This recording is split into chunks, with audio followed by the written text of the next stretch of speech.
war on Nigeria at 27. Before Biafra, before Ojukwu, Isaac Adaka Boro. His name means lion. 1966. The Niger Delta was producing Nigeria's oil, but his people saw nothing. So he trained 159 men behind his father's compound in Kayama, then declared the Niger Delta Republic. For 12 days they held off the Nigerian army. 12 days. Then he was captured, tried for treason, sentenced to death. But civil war was coming. Nigeria needed men who knew the creeks. They released him, made him a major, gave him 1,000 soldiers.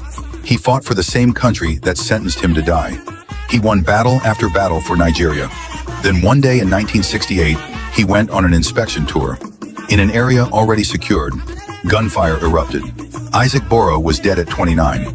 They said it was Biafran rebels. His men said the gunfire wasn't Biafran. His body was taken. His unit was disbanded the same day. Nigeria's first rebel, used, then erased.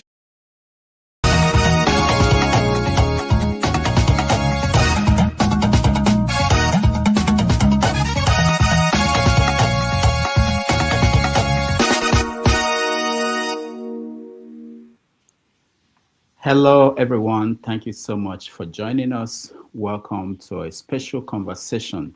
Today, we are going to have a conversation on a forgotten part of Nigerian history. For most people, that was the role played by young Nigerian undergraduate student at one point of University of Nigeria named Isaac Adaka Boro. He was the first person on February 23, 1966, more than 60 years ago, yesterday actually, he declared the Republic of Niger Delta. Quite a fascinating man, and we are going to look at what his life was like today and what we are going to learn from his agitation for the Niger Delta people. With little conviction and a small band of fighters that he called the Niger Delta Volunteer Force, he declared the independence of the Niger Delta Republic. It was barely weeks after the January 15th, 1966 coup had shaken Nigeria to its foundation. The nation was unstable, the center was uncertain, and Boro believed the moment demanded action. He raised an army. He proclaimed a republic. But history was unforgiving. The Niger Delta Republic lasted just 12 days before federal forces crushed the uprising. Boro was arrested, tried, and sentenced to death. Then came one of history's ironies. The same Nigerian state that condemned him to death later released him. And when the Nigerian Civil War broke out, Boro joined the federal side to fight against Chukwuemeka Odumegwu Ojukwu and the Republic of Biafra. The short-lived rebellion entered the books as 12-day revolution. What drove him? Political marginalization of the Niger Delta people, the struggle over resources, chronic underdevelopment in the region that fuels the nation. He died in 1968, but the questions he raised did not die with him. So today, we're going to look at them and we're going to analyze what we can learn from that experience of Isaac Adaka Boro. What the people who live today and still fighting for resources, control of resources in the Niger Delta can learn from that experience. And this happened 15 months before Emeka Odumegwu Ojukwu declared the Republic of Biafra. Another irony again, Ojukwu was leading the eastern region that time, and he was leading the region that helped to stop Adaka Boro. And Adaka Boro joined the Nigerian forces to fight the Biafran side. 60 years later, has anything changed in the Niger Delta region? Has anything changed for those who are dreaming of resource control. Has it been resolved? Was Boro a rebel, a prophet, or a warning that Nigeria ignored? Join us as we analyze the story of Isaac Adaka Boro and the short-lived Niger Delta Republic. It's a fascinating story. I hope you will be part of this conversation. I will share the link for those who have stories to tell, who studied this in history, or if you have not had any training or any awareness of what happened. This is Isaac Adaka Boro. We don't know the date this picture was taken. He later on joined the police force when he left Nnamdi, not Nnamdi Azikiwe, not Azikiwe University, the University of Nigerian Soccer. He was the one that started it. He was there. He was a student union leader at University of Nigerian Soccer between 1964 and 65. And today, he was buried, when he died in 68, he was buried in Lagos, but they brought back his body to Bayelsa State, which is today's Bayelsa State. This is Isaac Adaka Boro's park in Bayelsa. This is where he was buried. This is Isaac. Area at 27. Before Biafra. He did all these things at a very young age.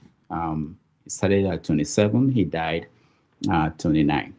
You know, another irony was that if you follow the story of Kaduna Nzogu, who led the coup that in 1966, January 15th, Kaduna Nzogu later on fought on the side of Biafra. He died in the same mysterious circumstances. In the case of Isaac Adaka Boro, the story written by Obasanjo was that the Biafrans killed him. But his people, his boys, his troops said it wasn't the Biafrans. So there are many controversies. Some of these things people are not even aware of, Nigerians. And you have people today like Asare Dokubo, Tompolo, people in the Niger that are still agitating for the same kind of resource control. We have to look at all the angles, and including the Biafrans, who are fighting for their own independence, and other groups, the Oduduwa, Odua Nation, what they can learn from this experience. All right. So thank you so much for joining us. Those on the comment section. If you know anything about Isaac Adaka Boro, join us. We talked to some experts, and hopefully some of them will join us later today.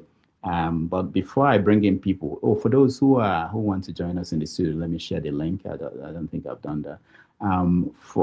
We spoke to some experts, and they wanted more time. We didn't give them enough time. It was yesterday that was the anniversary, 60th anniversary. We wanted to get it out of the way, but experts, they needed more time. But let me share for those who want to join us in the studio. I'll share the link. But let me say that these are the kind of things we'll be doing every now and then, especially midweek. Instead of just talking on issues in the news, we pick on a topic and we examine the topic in details, and maybe we will learn more from that. But again, thank you so much for watching, for being here, and anything you know about Isaac Adaka Boro and implications, we welcome you to share with us. Let me read this before I bring in people who are in the studio. Let me read this. When I shared this show on several platforms, somebody wrote this, and let me get the name of the guy. I think I don't have his name here.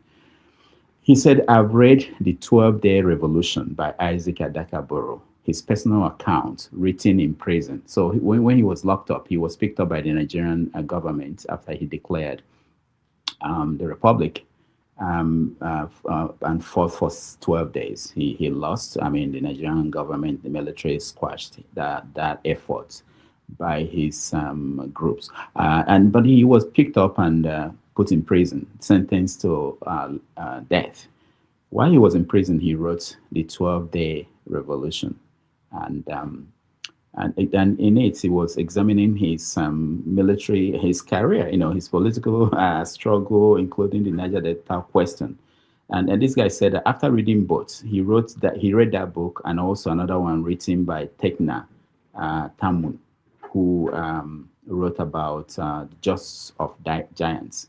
He said, after reading both, it is hard not to feel that something has been wrong in how the Nigerian government treats the people of the Niger Delta. History shows that their agitation, didn't come from nowhere.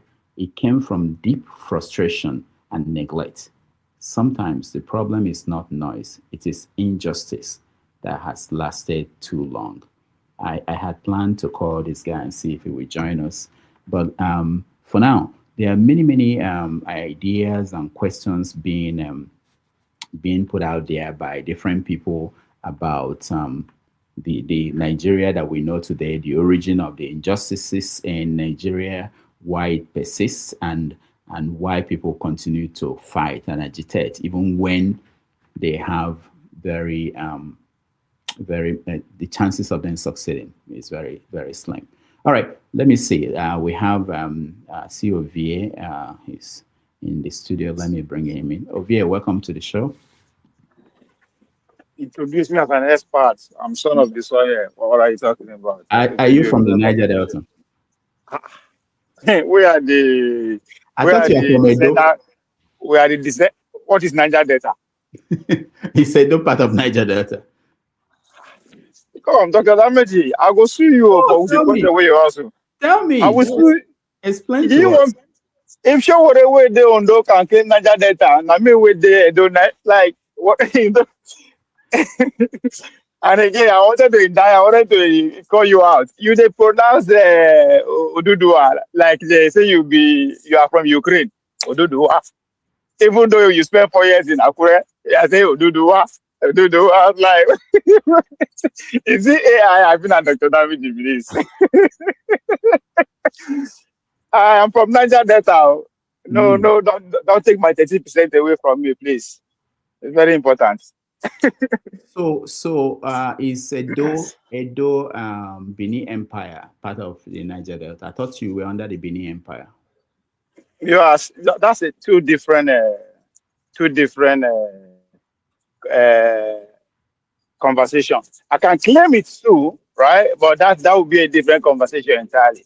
The Niger Delta is after. Came to be after the Edo, after the Benin Empire collapsed, right? Niger Delta na product of Nigeria, Nigerian states. Okay. Right? It's a product of Nigerian states. Benin people, are they part of Niger Delta? Do they consider themselves part of Niger Delta? Yeah, it's a state. It's a matter of states, right? And region, one would say. So it's a matter of states. So how many states? Well, going by what bettered Niger Delta was due to the fact that those are the states that actually produce oil. So at the time Niger Delta was bettered, it was just mainly it was compensated the states that produce oil. So there's part of those states that produce oil. Now because they know too much, that's why you challenge me like this, right? So those states is not known for oil as an oil producing state. That's why. But there's a part of those states that actually has oil. That's why he has that right to be included in Niger Delta. Just like Edo State and Ondo State too. There's part of Ondo too that has oil. That's why they are seen today. If you want to extend it, the Imo State is also part of the Niger Delta as oil producing state. I heard Dr. Dameji. I think sorry for I want to take a detour here. During Buhari, there was two announcements. They said there's the oil that was founded in the Benue and remember Bauchi and Niger State. Remember? There was no. They were exploring. They didn't. I don't think they found enough. Yeah, there was sign that there was oil there, but when they looked, I don't think they found anything. So do you know? Yeah, okay, I wanted to go. No, I wanted to say those ones too are also included. But I think as at that time when the Adaka Boro, since it's the subject of our conversation, it was pretty much yes, he named it Niger Delta, but I think it was primarily focused on his one who argued on his people, the Ijaw people, the Ijaw nation, right? But of course, now because of the spread of the location and the way the federal government has come and demarcate that region, creating River State and others, pretty much from one big estate, nine encompasses that's why the story rub into rub everybody. But the origin of the story, I want to go back to where the guy is coming from. The primary pain that started the whole thing is because of what his people were experiencing because of the oil discovery, which is pretty much the reality of today. And but today is even worse. The leaders of today's I was, but me I know to jump. I think yes, it's only fair we spend time on what you started with. Yeah. You were very specific about his age. The guy died. The guy was at the he died at the age of 30. And the more I read his biography, the more I become. I don't fail. I'm a failure. But my only consolidation here, my only hope is that okay, I'm still alive. So in other words, I still have chance. But at the age of 30, he has achieved what only few people will ever achieve in the history of humanity. What the Christian people will say, many are called, few are choosing.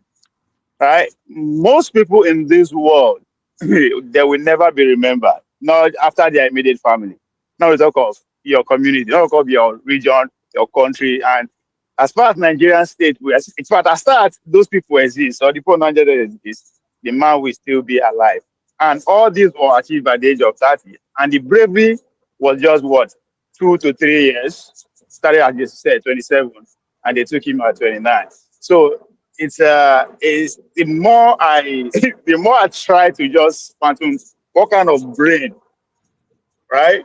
People like him, because for me, one of my role model, right? Let me tell you my role model and why I hold this guy in a different level entirely. People like him is the first man that revolted against power. The first man that revolted against power. And he did it so well that he ended up with his own kingdom. Do you know who that man is, Dr. Damiji? Mm-mm. Lucifer. Lucifer is the first man that revolts. He was the first man that revolted against power, that against authority. He did it so well that he ended up with his own kingdom. So is Adaka Boro. So is people like Odumegwu Ojukwu. So if I stand and think, what kind of brain do they have? Which can, apart from the kind of mind where they get to take on, not just you are taking on your neighboring community, you are taking on the biggest military that has the monopoly of power within that region as a whole. That's what you are taking on. That's suicide mission. So the kind of dream they have at that age and the kind of vision, the way I mean, I can only imagine. So it's something that every day when I wake up, I think, I don't owe though. I mean, I don't feel, looking at stories like this man, even Ojukwu at what age.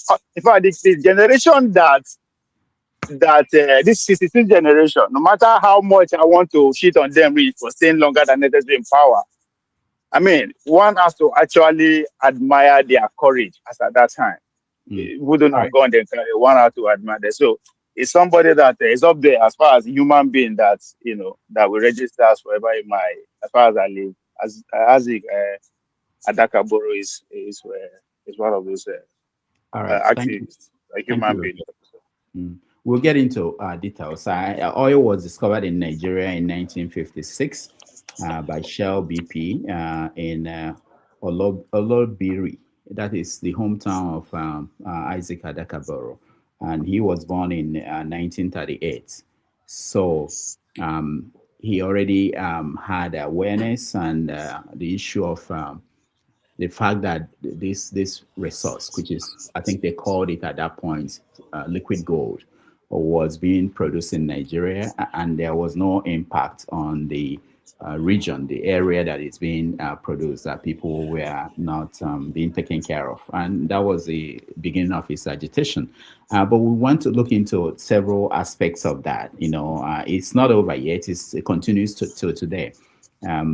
Why did he, when his upbringing, we were talking about it, his father was a teacher. He obviously went to school. He was a very smart kid all the way to UNN, where he became student union leader. So that shouldn't be a surprise. And about his age, you have to remember, both Nzogu and all the people that planned the coup, they were all in their 30s or less than 20-something years. So they were young people at that point. But let me go to Tony. Tony, you're from that region. What do you know about Isaac Adaka Boro and his struggle? Well, greetings, Dr. Damages. Greetings, forefathers. Greetings, Odie. Your governor has just done another comedy for us. So. Oh yes. I was very proud of it. I'm still very proud of it. Let's not deviate. We will have time after an hour of this. We will have time to talk on the current stories in the news. Okay, greetings, everyone listening. Yes, Major Isaac Adaka Boro, I don't know so much about him, and we haven't heard so much said about him compared to what he did at a very young age.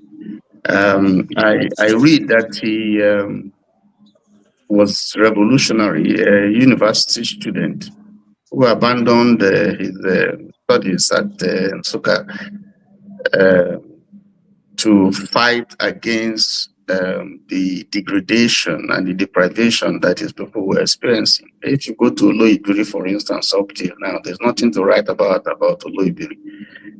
Still very, very, the effect of environmental degradation caused by the environmental pollution, caused by, this oil exploration and stuff, has left the place, even worse than it was. There's no benefit that has accrued to the people based on the resource that God has given to them. But I read that, yes, he was more like a one-man riot, went violent against his country, wanted to secede, actually led a secession, which eventually didn't succeed, and in the process found himself also fighting on the side of, is it Nigeria also? They lost his life. But I don't know much about him. I don't think history has given him enough credit or exposure as we hear about the Civil War and the actors who played their role. I just read snippets of him from accounts of the Civil War, how he died and how he was killed and the conspiracy and all that. But I don't have so much about his activism and what he did. Yes. All right. Thank you, Tony. We will also go into the role he played and how he inspired people like Ken Saro-Wiwa, who continued the fight against the way that people in the Niger Delta, Ogoni in particular, they are being treated. Forefathers, welcome to the show. Thank you for having me, Dr. Damages. Greetings to all the panelists and greetings to the chat and to the viewers. I think it's good to mark such an event. I never really thought about it from the point of view of Nigerians talking about it, because it's mostly in the South you hear about these things. And given that I grew up in Port Harcourt, we know what they call, we know of the Isaac Adaka Boro Park in Port Harcourt, and in Bayelsa. I left Nigeria well before Bayelsa became a serious state. But that said, there's not that much development in that state till date. Funny enough, when he declared to become independent, that's when him and his 150 men did what they did. Their first grievance was against the East, then the Nigerian state. Because remember, Nigeria was a kind of confederation then. And the eastern region was controlling by and large, most of the resources in that area. And hence, he was saying that Enugu was controlling it. And the irony is that Ojukwu was the one that led the forces that put the rebellion down. And within months, I think Agwin Rosie convicted him to death.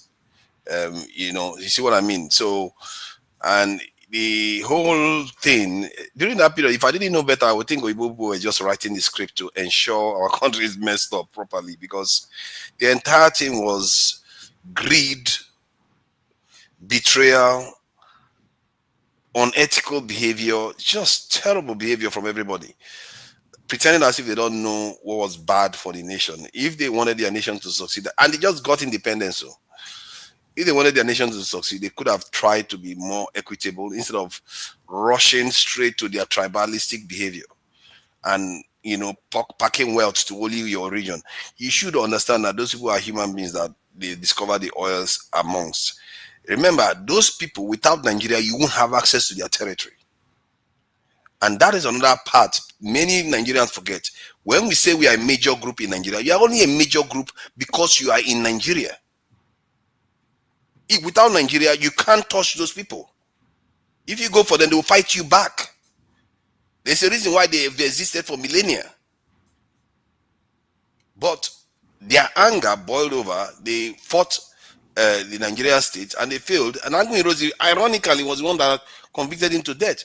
And then Gowon came after they got rid of Agui to release him. Can you imagine? His first grievance was against the Eastern Bloc. Ojukwu was the one that put him down. Agui convicted him to death. You see, they created the scenario. That's why I said you can't even make it. Hold on, forefathers. Let's push back a little bit. Instead of calling individuals the names Ojukwu, Ironsi, are they what they are doing? Is that different from what the Nigerian state did? Because it was the Nigerian state that they were representing. Okay, what the Nigerian state did now to Nnamdi Kanu. The Nigerian state has their obligation, their goal, especially at the beginning, you know, all over Africa really, was that they wanted to keep that drawing, that map of that nation that the Europeans left in their hands when they were leaving. Every state in Africa wanted to keep that intact. So they saw Adaka Boro as someone who was trying to disrupt. And I believe that anybody who had that position, even if he was, if they didn't kill Abubakar Tafawa Balewa, he will have done the same thing. In fact, the reason why the coup happened, if you go back, the reason why the coup happened was that Abubakar Tafawa Balewa was going into Western region to put the federal power over the Western region. And the Western region revolted because of the crisis there. And that was what led to the coup. So it's all the same process that whoever is there, it's not about individuals. Whoever is there, whether it's Gowon that was there or the obligation is, I'm going to keep the nation. And this man, and they did the same thing to Ojukwu when Ojukwu declared the Republic of Biafra. They continued, whoever was there said, I'm going to keep the nation. I want you to look at it that way. It's not about the individuals. And now, I think there's some truth to what you are saying. That's why he highlighted Nigeria. He highlighted Nigeria. He didn't highlight only the Southeast. But he highlighted Nigeria he didn't mention Southwest in the area, the way he affected their region. Because it's like if you are part of a state today and your LGA is not getting any support, you are going to call the state governor out and you're going to call the Nigerian federal government out. That's what he was doing. And the people that put him down, I'm naming them as the IR, because most of these people were also involved in the national politics that just followed. You see what I mean? And ironically, they were in the other side, the reverse position, because we as a people don't try to at least try to be equitable a little bit. We don't try to do that. We just keep trying to backstab each other, trying to get one over each other. We forget that we are in the same country when all this is happening. He was the first to fire the gunshot of this injustice that is going on within the country. Then they put him down. Then the next thing was Ojukwu. Then they put that one down too. Kensaro will come, they put him down. It's just the same game that we are still keep playing it today. And it just doesn't stop. And people forget, like I always say, the Niger Delta, they were an independent people. They were not enslaved by any group. Nobody had access to their resources. Nobody had access to their space. Hold on. When you say resources, the oil was discovered in 1956. They didn't know there was oil there, or they were not using it. They were not marketing it themselves. So what do you mean by their resources? I'm talking about their resources. See, they were trading with the other regions of the country well before the British arrived here. That's what I mean. They had their own territory. The trading continued. I don't think the British came and stopped them from trading. No, what I'm trying to say is that because of the creation of Nigeria, their independence was removed, and the major groups in Nigeria grabbed them from there. But That is what we are not seeing. It happened to every group. When Nigeria became one, it happened to every smaller group. No, even that's the what big you group. want to say. No, even the big groups. I don't see anybody grabbing the big groups. So I don't see who is grabbing the big groups. No, I don't see anybody. I don't see any. All the big groups are doing is grabbing each other. That's what they are doing. The Nigerian state has exerted their own control over certain things. So in the case of oil, when crude oil was discovered in 1956, the Nigerian state now said, we are going to control this. They didn't control the trading in palm kernel. They didn't control the trading in groundnuts. They didn't control the cocoa trade. They just paid taxes. But when crude oil came out, they controlled that. And we can connect it to what's happening in the north now when there's gold in Zamfara, and what is happening with the gold. How is that being controlled by the government, federal or the state? Dr. Damaji, this is what I think. This is the conversation you two are having. Yes, I think it's wrong for Niger to mention individuals rightly, push it back to him, because Ojukwu was a federal soldier. So is the other guy that said that executed him. These were all federal soldiers. But what Niger is emphasizing on is under the federal government, we still have the regional governance, which is where the western regions fall into the hands of the dominant tribes. In this case, the Igbos, because under the local, so the federal governance was dominated. The western governance, the western region governance. East. Yes, which the job people fall into. They were dominated by the Igbos now, and they were not dominated by were they not dominated by the Igbos? They were.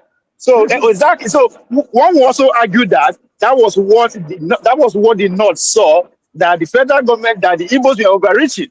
After dominating the East, they were overreaching, trying to dominate the Central too, which is what led them to do what they did.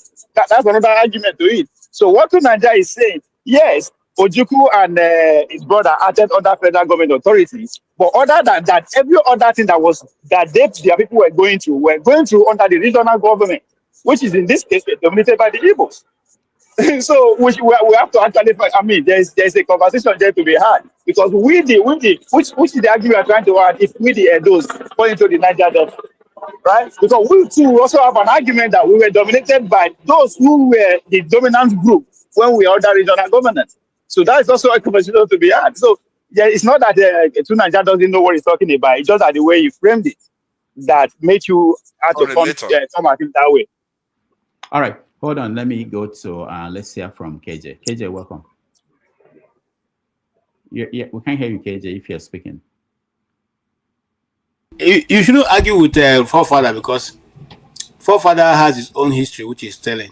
And I think I'm surprised Ovie is trying to also toe that line. It was not the Ojukwu, on the contrary, that killed Isaac Adaka Boro, He died in the war, and there's two stories to it. They said the first story was that he was in the front line and lost his life in the battle. The second story, which is mostly told by other people in the Niger Delta, is that it was Benjamin Adekunle who set him up, and they withdrew, and he died in the battle. So in fact, they actually say, some people go ahead to say it was the federal troop that killed him. So when we want to tell the story of these individuals, we try to paint them as if this guy, because that has been forefathers projection all this while, that Isaac Adaka Boro was one cent of a man who was trying to fight for the cause of the Niger Delta people. But let's not go there, because if you guys want, I will bring the dirty past and put it here. So let's just tell the story the way it is. That's not what Nigeria was trying to say. I came personally because of that. Because sometimes when we discuss about the Nigerian heroes and all that, some of you make a statement that is nowhere to be found in history, and sometimes try to rewrite the history. The history is out there, and you can tell that story to the younger generation who didn't go to school, who went to school and never read books, but not to those of us who took time to research these things and follow these events. So let's just put that correct. It was the federal troops that got him killed, whether it was by arrangement by Brigadier General Black Scorpion, Adekunle, or he died in the battle. It has nothing to do with the Igbo people or the Igbo man or even this thing. It had nothing to do with that. All right, I rest there. I'm here. I did the look on. Thank you, sir. I come back because of KJ. Hold on. Let's talk about that. Is speaking. Wait. Okay, Tony, you want to say something? Yes, if you read the book by Alabi Sama, General Alabi Sama, who was also in the front line. I think he took over from Adekunle. No, Basanjo took over. But I think he was also very well involved in the battle to capture the East. I think he was in the 3rd Marine Command where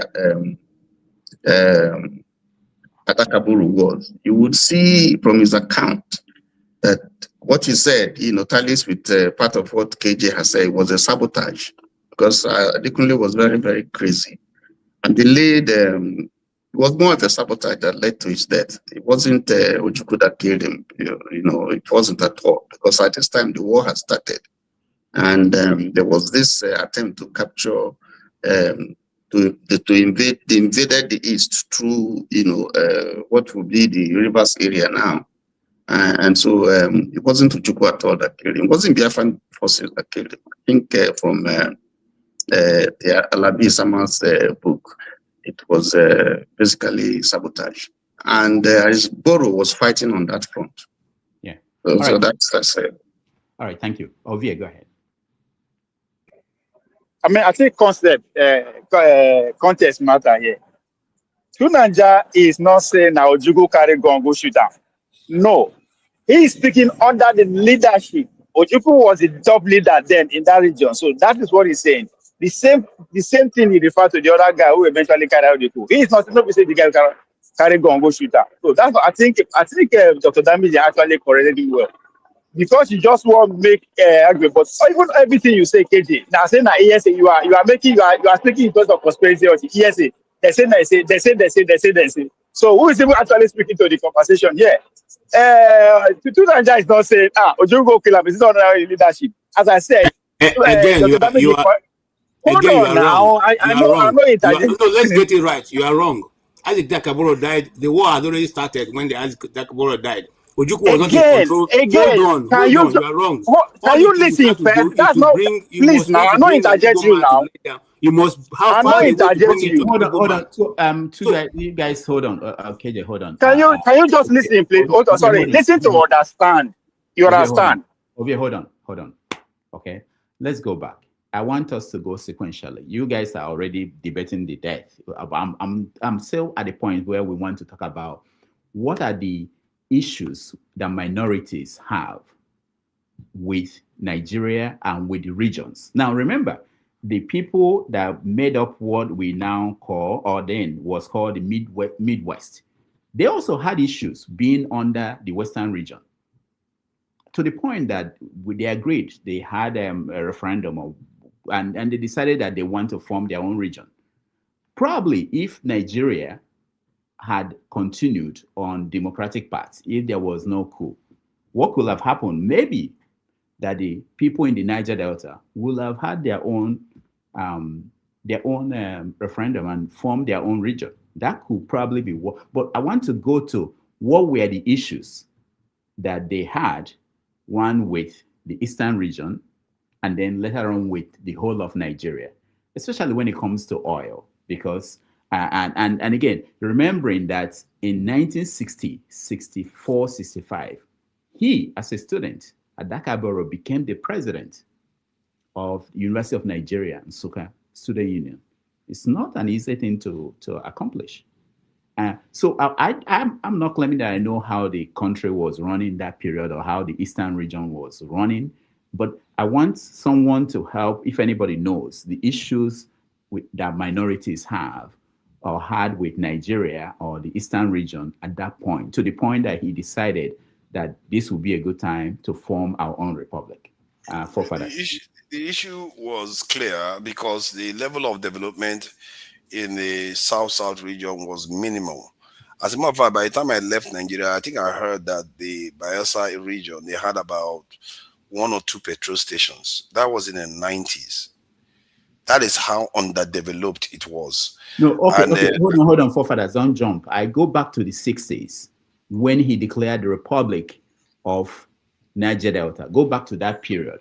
And what was the issue? Because if you are talking about 1960s, I don't think, apart from Enugu, which is the capital of the south of the eastern region, I don't think my hometown is developed. I don't think most places are developed.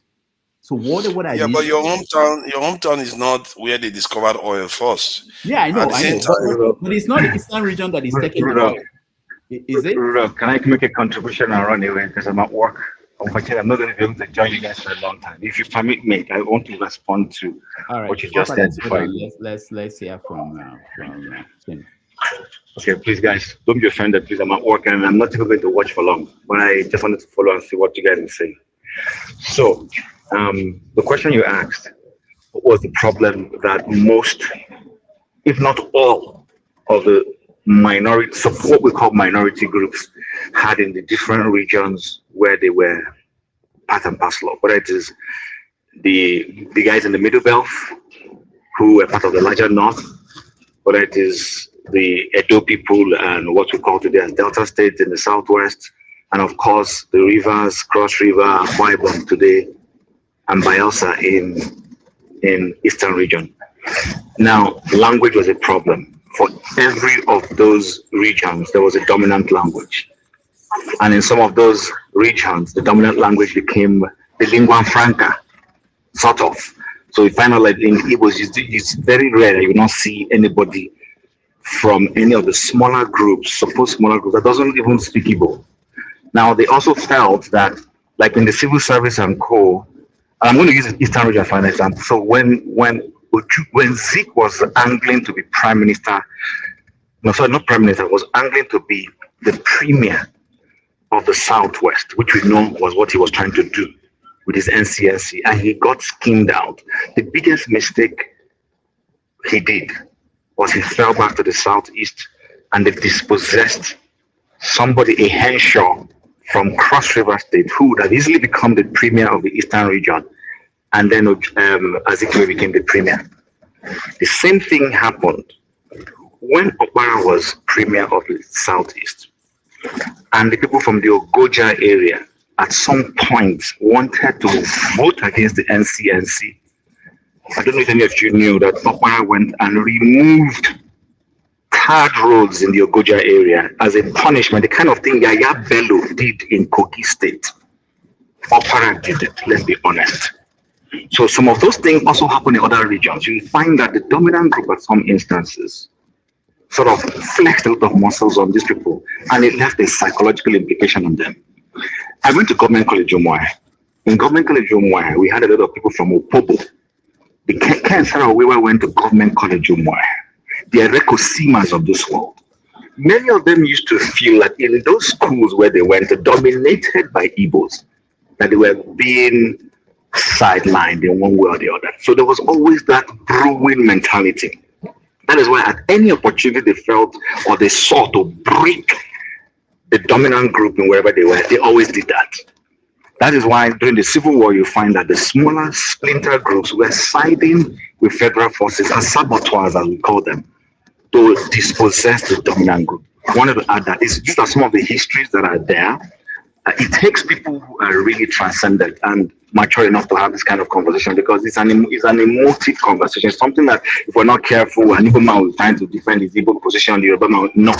But the truth is, every of these small groups have always felt that wherever they belong to, the dominant group in that place was always oppressing them, whether it is real or imagined. I can't hear you, sir. I said thank you, Chim, for that enlightenment. So I know that there are issues, and I wanted us to look at those issues. And in the context of, are they still here today? Were they dealt with? How were they dealt with? And I'm always interested in the example of the media, which was the first example. I'm hearing a lot of I think it's Chim. Okay. Yeah, the first example of where a minority group decided that, you know, we are not being treated well and we want something that will give us a sense of belonging, and they got the Midwestern region. All right, forefathers, go back to what we were saying before Chim came in. So during that time, let me see, in terms of industry, one of the issues he raised was that the fishery industry that should have been located in the riverine area, it was located inland, all the way in Aba. That's the he talked about the this in administrative headquarter of the boatyard of Opobo being located in Enugu. There are so many things that people complain about today that was going on then, but this time it was in the southeast. That from the south region, they felt like the workers that are working in these offices and everything, they are not they are non-Ijaw people, and these are the things he highlighted that people they just brush aside as if it didn't happen at all. And then in terms of who killed him, I don't think necessarily that is the Ojukwu side that killed him, because if they did, they wouldn't have any need to hide it, to be fair. Why would they hide it? But the federal government will have a need to hide it, or people within their ranks will have a need to hide it, because that's a kind of betrayal of somebody that is on your side, that is sabotage. Or it may be a non-Nigerian actor that did it. You don't know. There are actors, you know, operating everywhere, trying to keep a certain kind of scenario going. So, but that said, but if you notice, some of his grievances are similar to some of the grievances we hear about today. And when I think Chim said whether it's imagined, it's not imagined, these are real. And I witnessed them. All these ones are now are in the 60s or so, but they were still going on in the 90s. Nigerians, we are not honest people. I see them on the ground every day. I don't know why we are like this, and we think that this thing, nature doesn't punish you. Maybe that's why we are suffering what we are suffering too. Because we are not very, very straightforward. We go to church, we pray and everything, but when the chips are down, we backstab somebody and backstab each other all the time. As a matter of fact, this journey that I'm in Nigeria right now, I've had more Northerners show me more kindness and treat me on a level more than fellow Southerners. Why is that the case? We pretend as if we don't know what we are doing. We all know what we are doing. And if you see Nigeria, they don't speak to each other properly. Like if you want to talk to a Northerner in Nigeria now, as a Southerner, they watch their words. It's like, why are we scared? We are walking on eggshell around each other because of dishonesty. It's everywhere. It's rampant. And sooner or later, somebody needs to confront all these things head on. Because sometimes, even when people I'm with people and I talk to a Northerner, they were like, why are you asking that question? Why are you saying this thing? Because then why are you walking on eggshells? How are you supposed to function in a country where everybody's avoiding broaching any topic at all? That is what I see in Nigeria. And Isaac Adaka Boro represented a kind of first shot of what was to come. And have we changed? I can't say we've changed. We are still playing the same game till today. It's just what it is. It's just that a few other people are complaining about it now. Isaac Adaka, the Niger Delta Avengers, they caused so much problem. That's why they had to concede a little bit of ground, because they saw that if they carry on fighting them, the oil industry is not going to progress. So they conceded a bit of ground to the Niger Delta people. But the Southeast is complaining today, and the Middle Belt is complaining. The Northeast is complaining. So the country, we are not honest, and I don't know whether it's because of we are still under the curse of foreign controllers. Maybe that's why we are not fully, ourselves. It's possible that is the reason why. So some of all these things, we have to look at it from that point of view. But I just have to tell you that what I see on the ground, it just shows that I don't know what is causing it, but we are not honest to each other. Thank you. All right, thank you. For those who are watching, please like and share this broadcast. This is going to be one of those history related shows that can be watched again and again for a long time, because we want to educate people about what is going on in the country. We want to go back and go forward and project based on what happened in the past. For instance, I know that I want us to talk about the time Isaac Adaka Boro did all he did, and then of course get to the time that Ken Saro-Wiwa did his own, and where we are today, because we now have the Niger Delta Commission, we have resource control, we have these oil producing regions, and has anything changed? What has changed? Are people happy now, or do they want more? What, so those things we have to get to that, hopefully, sequentially. All right. Doctor, I just want to correct something that Jim said, because I took some courses on intergroup relations when I was in university, taught by Professor Ikime, emeritus professor. And I think Jim is referring to the origin of what we call in intergroup relations, what we call the origin of tribalism in Nigerian politics. And part of it has to do with the events of the 1951 election in Western, where Zeke, a couple of people who were in the NCNC defected and joined the Awolowo group. And so Zeke lost the opportunity to be to head the West, the government, the business in the West. So he having lost that majority, he had to move down to the East. And the person he drove is not is actually Ayo Eta, who was the leader of government business in Eastern region. 1950, and then Zeke took over.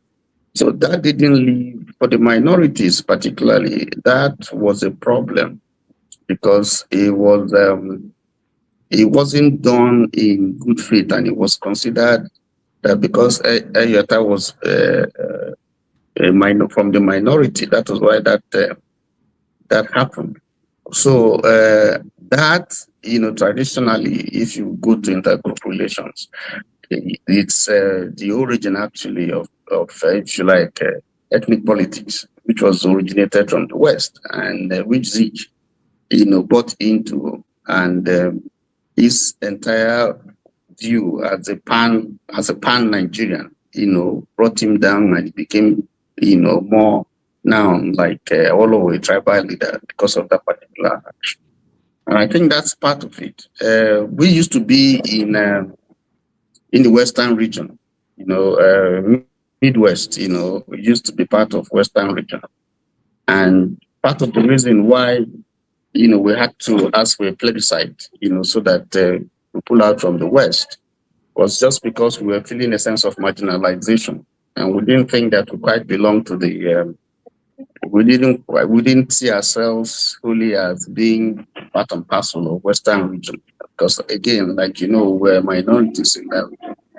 So we had the plebiscite, and so Midwest was created. But even then, the problem still persisted, because even as in the Midwest, you had the Benin province, you have the Delta province. All of them came together to make up what eventually became Bendel. And so we still had the issues, and up to date, even when you still have that broken down to Edo and Delta, that's the issues of marginalization.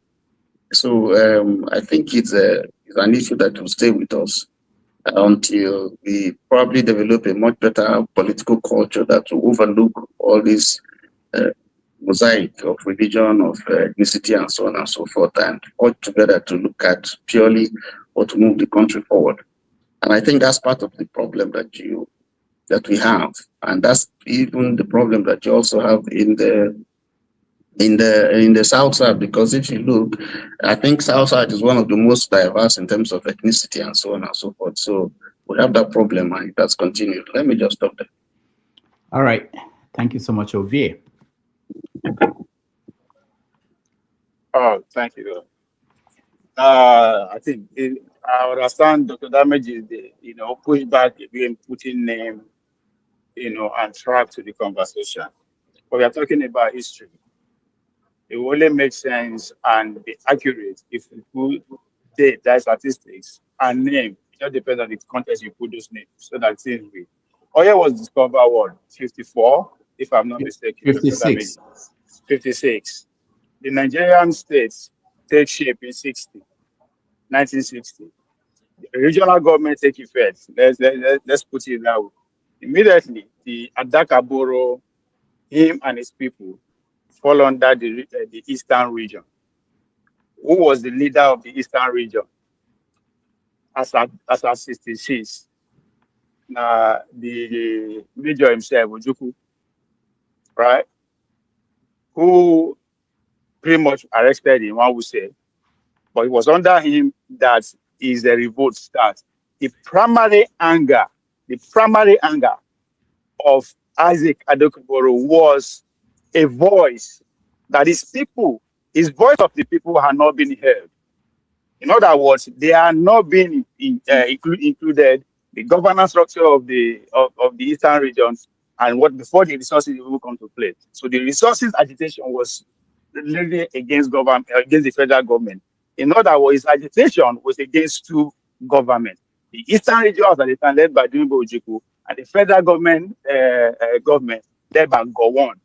If you remember, when they arrested now the Gowon government come into power and release him after what Tunaja was trying to say. Angu Hiroshi arrested him and sentenced him to death. This is 67. So Gowon come, release them. He joined military in 68 and he died during the Civil War. Now, who was he fighting for during the Civil War? He was fighting for the Nigerian states. So if he died during the war, it only makes sense that those who are conspiring, who are arguing that now the Eastern, the Biafra military, now then kill him. Now, even though you cannot say this is when or how they kill him, but he died during the Civil War. So anybody that said now Biafra soldiers kill him, led by Ojukwu kill him, the person is not necessarily out of place or out of point. But these are the events that take place. You know, they thought that Ojukwu carried gun, come out to shoot her. No. But it was under the leadership of Ojukwu leading the Biafran troop that killed Isaac Adaka Boro, who was fighting. He died in the midst of war. That's a very plain argument. Yes, we no go accuse them and say, was okay, he died in the midst of war. But in order to put context to it, we had to actually put all these dates and names to what is happening. The man, even up to today, is still what is happening. It's just that this time around, it was different, under different government structure. Talking about what are the minority actually facing, up to the federal government level, what are the Fulani complaining about the Eastern leadership that they dominated the federal government? And one can argue, yes, because they are the most educated within the Western education system. So it only makes sense when the colonials were going, majority of them will occupy most of the federal government position. It makes sense that like that. So those who are arguing that yes, they are being dominated, they are not out of place. So it's the same thing that is happening. Those of us, regardless of where you reside in the country, if you are complaining of being marginalized and being dominant, now the president, now the government with the pointers. Nnamdi Kanu is arrested today, right? Everybody talking now Buhari na arrest him. If he can't die under Tinubu, people go say, oh, na Tinubu kill him. Yes, it's not between na Tinubu kill him, but it died under him. Obasanjo wrote a book under my watch. So it was under the supervision of the Biafran soldier led by Ojukwu that actually that killed the Nigerian soldiers, which included Isaac Adaka Boro during the Civil War. So to be fair, let me just interject briefly. The reason why I don't think if the Biafrans were the responsible for it, they don't have much of a need to hide it because he was fighting against them. You see what I mean? Nobody's accusing. Hold on. Nobody's accusing them. I am just giving you what transpired. I am telling you, now what are they fight now? If me and you they fight, but they fight against your place today, and you end up dying. They say, oh, now if me lead my people, they will say I make you. They will be right, yes. But now what will they fight? So we are not saying the Igbo people they go today want to go kill them. But at the same time, one can argue that because they were directly under the leadership of the Eastern structure before the federal government. So his agitation was against two governments. The Eastern government led by Ojukwu at that time, and the federal government led by Gowon. Okay. Hold on. Okay, I'll come to you next. Let's reframe where we are now. So we agreed that after independence, one of the things that happened was that the structure we were left with, the regional structure, that minorities in sorry, Dr. Dameji, that it was his agitation that led to the creation of River States. Because as I said, his main argument that they wanted a voice. So that's why when they gas down now, it was under that agitation that River State was created. No, that's not true. When was River State created? Don't worry. We'll get to that. Let's go sequentially. Okay. Let's go sequentially. All right. What we are saying is this. I think the consensus is this, and it's very important because the problem we have with history and our history is that there is never a consensus. Any part of history you bring up, there will be different versions. But we can agree here that Nigeria, the way it was structured, the way it was handed over to Nigerians by the British when they were living, was regional government. In that regional structure, the minorities in the regions, every region, did not feel that they were being represented or their voices were being heard. That's across the board. So whether it's in the eastern region or western region or the northern region. Now, the only people that were able to successfully get out of it was in 1963, I believe, when the Midwestern region were able to extract, they brought themselves out of the western region. So it could have happened if we had continued along the same line with the same democracy. Maybe the people in the South, the so-called Niger Delta, would have been able to do the same thing. Maybe the Middle Belt in the North would have been able to do the same thing. We wouldn't know that because there was a military intervention in 1966, January 15th. Okay, we can agree on that. Anybody protesting that? Okay, so you can go into details in terms of is there any structure? Because that's what we're still battling with. Is there any structure we could have put in place at that point that will have made the minorities to feel that their voices are being heard? We didn't do it that time. We are still trying to do it now. It hasn't worked. I don't think there's any place. Even the resource control, the version we have now, the 13%, most people in the South are now saying we want 100%. Maybe that's when we are going to say that we feel happy to be part of this. So, Ovia, what do you want to say? I wanted to take us. I think I kind of, in a way, disagree with you because even the regional governance. You don't have to agree with him. Let him finish now. If it's hold on now, see. He's making a point. Don't agree with him. Let him. KJ, when I say something, I am giving reason why I said it. No, if you don't want to listen to you must have reason. Let him finish. I am talking to an educated person, for God's sake, and he's an adult. I know go school. That's why I'm arguing the way. So allow him to push back. No. Now my own reason that they put forward now. So can you allow me to put my own reason forward? No, let him finish. I'm not entitled to it. No, let him finish. Or he's so stupid that he cannot stop me. Let him finish. Is that what you are saying? That he's stupid, he cannot stop me? Guys, hold on. So, Dr. Damage, Dr. Damage, hold on. We are seeing history here. Right? You say something that is very fundamental and it's not, we should have to push it in context. I've always said it. There's the context of all this. Forget we see all this man they talk. Even the Eastern government structure was forced on us. So it is not our creation to say, which other way we go try, where we never go work. We were never allowed to try anything.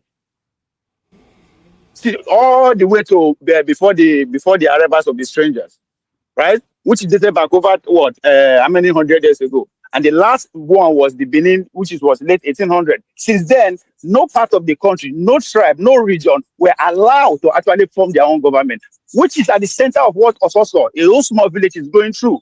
It is the coming of those people that destroy the structure of our own leadership that up to today we are still facing. So we are never allowed to form our own structure. So don't say that, which structure can we put in place that will serve us? We never even try anyone yet as Nigeria people. Okay. So, can I say what I want to say now and why I interrupted? You see, before you say anything, he is the one who jumps to say people are interrupting. Allow him to disagree with me. Allow him to disagree with me now. What I mean, can you allow him to disagree? No, disagree with my point. Disagree with my point. Anybody who opens his mouth to speak will have something to say. And when the person finishes, you can equally bring your own argument. You cannot jump in and say, and you don't want people to jump in when they're speaking, but you jump into other people's system. This is the point. I'm sorry, but he did finish. He finished now. He finished before I pushed back. I didn't finish. That was my issue too. I didn't finish. And so sometimes you forget. I didn't write these things down. So you may forget after you interrupt and then the line breaks down. So, but anyway, go ahead, KJ. Okay, so this is it. And I like the submission that Chim made before leaving. there's a tendency of a bigger group dominating the smaller ones. I grew up in Benue. The T people are more in number, even with the Idoma put together with other small other minority groups. And they have constantly been in the authority, in leadership positions in Benue since the creation of Benue till today. Now, the Idomas have constantly also fought against that arrangement till today.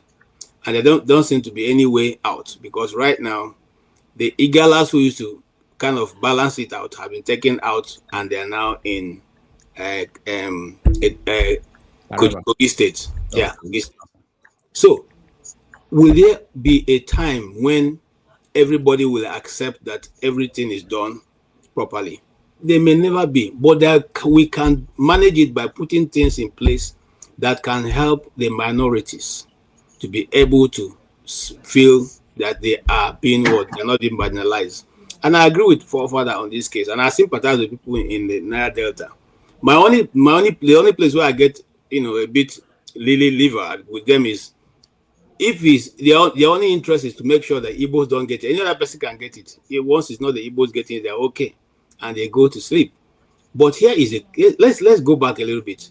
Before even Nigeria became a country, let's go back. Remember that the first known billionaire in Nigeria was an Igbo man. It was Ojukwu's father, who the Queen had the pleasure of riding in his Rolls Royce when she came to do the independence celebration for Nigeria.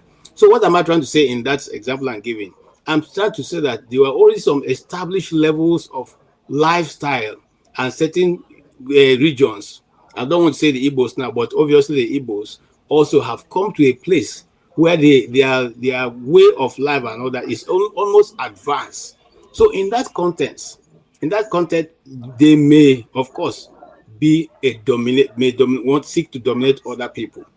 But some of the goodwill Igbo people who lived at that time also try to balance this thing out. It can't be everybody. And just like when you talk about marginalization now, it can't be every Nigerian leader who comes in who want to marginalize other people. But others will do it. Now, Philip Asiodo, okay, let's not go there. We'll come there when we're talking about oil. People like MT Mbu were the right-hand men of Nnamdi Azikiwe. MT Mbu was, until his death, many years after, was the Minister of External Affairs for Nigeria. A brilliant young individual at that time. He was 29 when all that happened. Now, who was that? When it was the time of the Biafra, Philip Effiong was the second to the commander-in-chief of that.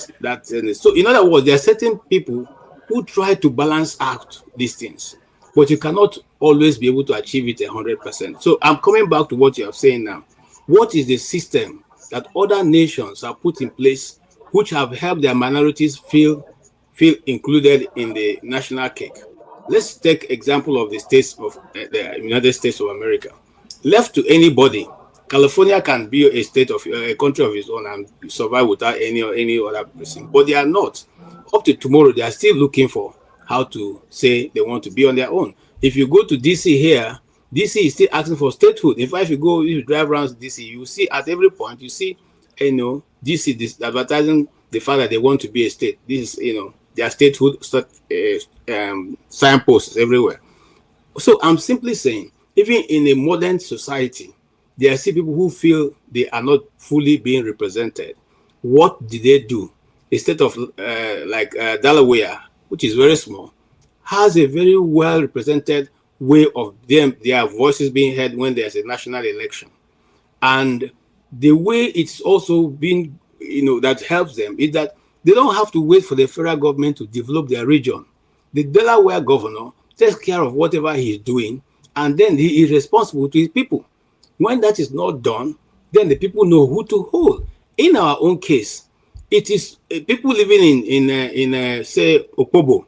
When will they go to Abuja to go and hold Tinubu responsible? But they can go to the governor of Rivers State and say, look, you're not doing this for us. And the governor will not have anybody to point to say it's because I'm not getting money from the state. So if we can, and just like we have always said earlier, let the regions run their affairs. Let them contribute to the center. give the oil back to the places where they belong. Let them deal with do their. And I want to say on this channel, panel, I don't know many of you who knew that the oil policy, majority of it was written by Philip Asiodo. Philip Asiodo from You People's Place. It's not Igbo personal. So if there was anything right from the very beginning when Nigeria was forming its oil policies, go back and look. Sorry, Philip Asiodo is from Asaba. He's the Delta Igbo. And that's what I'm saying now. Is data not this thing, not oil producing state? Okay, hold on. Okay. So Ovia, let me go back to where you stopped, which was you were saying that we were not allowed to form anything. You remember that the structure of the regional government and everything, that we agreed to that. We went and negotiated several periods. Our leaders went to the UK, met and negotiated and agreed. This is the structure we wanted. Okay. And they agree with Britain, and we're given independence. When they came back, and 3 years into that, the Midwestern people started complaining. Plebiscite became an option, a way for them to say what they wanted. And they were able to say, this is what we wanted. And they gave it to them. It happened. So it's not that, and look at this, it's not just Nigeria. If you go to Congo and look at the history of Congo, it's exactly the same thing that happened. So Patrice Lumumba became our outstanding leader. He wasn't the only one when they formed political parties. And when they formed political parties, immediately people formed parties based on their ethnic groups. So they were tribal parties. But he became an outstanding leader, went to Accra, Ghana, went to different African leaders' conferences and shined. And the people at home became jealous. Why should it be you? And people said exactly the same thing that we're hearing in Nigeria, in Congo. They started saying, oh, I'm from Katanga. This is where the minerals are. Why is it you representing us? Of course, there are the external factor that came into that too. But the point I'm making is that we cannot go out and say we were not allowed to. We agreed, we negotiated amongst ourselves. We agreed to this. And when it didn't work very well for one group, we had a way to give them what they wanted. So I'm still back to where the military intervened. The military intervened. And if you read the story of Adaka Boro, that was what triggered him. Immediately the military intervened. He didn't like the idea that the military were taking over the government. He had soft spots for Tafawa Balewa, who was the prime minister at the time. And that triggered him too. He didn't remember January 15th, 1966 was when the military struck. And he declared his republic February 23rd. He didn't even waste time. Of course, the father was telling him, you don't do this. No, you should go abroad and study. He insisted in doing with people he was training behind his father's compound. So, but anyway, the point I'm making is that we are now at this point where there was this disruption of that political process that had been able to deal with the problems of the Midwestern people. The disruption was from the military, okay? And that triggered Adaka Boro to now say, I'm going to declare a republic because I feel that we're being marginalized, and for whatever reason, the military was not the best option for him, and he thought it was the right thing to do. So that's what I don't think what is that narrative is actually accurate. No, sorry, let me just address that. It's not, sorry, let me just finish. See, that is not accurate, because if you look at the trend of event, the issues that he raised, preceded the military coup, and after the military coup, all he saw was that it's going to get worse, because look at what happened after that. There was a Nzogu coup that occurred first. Nzogu was not even convicted to death, but him was convicted to death by the same leader that was running the country. So what he feared, they were manifesting it. They were not just saying it. So to say that he just preferred this military regime is not accurate, because the issues he was raising started well before the military regime. No. All he felt was that it was getting worse. Forefathers, hold on. What are you what is the quarrel now? I said no. Because you were painting it like he was just against military. No. He already had his issues with the region. This is Eastern region. So when the military coup happened, he now felt, remember, from January 14th, 15th to February 23rd, he now felt that he was ready to declare a republic of the Niger Delta out of that. Why? In his book, those I read it, that based on all the analysis I have seen, in his book, he said he didn't like the idea of military government. And he felt this is an opportunity for me to now break away from Nigeria entirely. So for me, looking at it, it's obvious why he did it. The same group that he has seen, that he's complaining about as part of the government, have now taken over.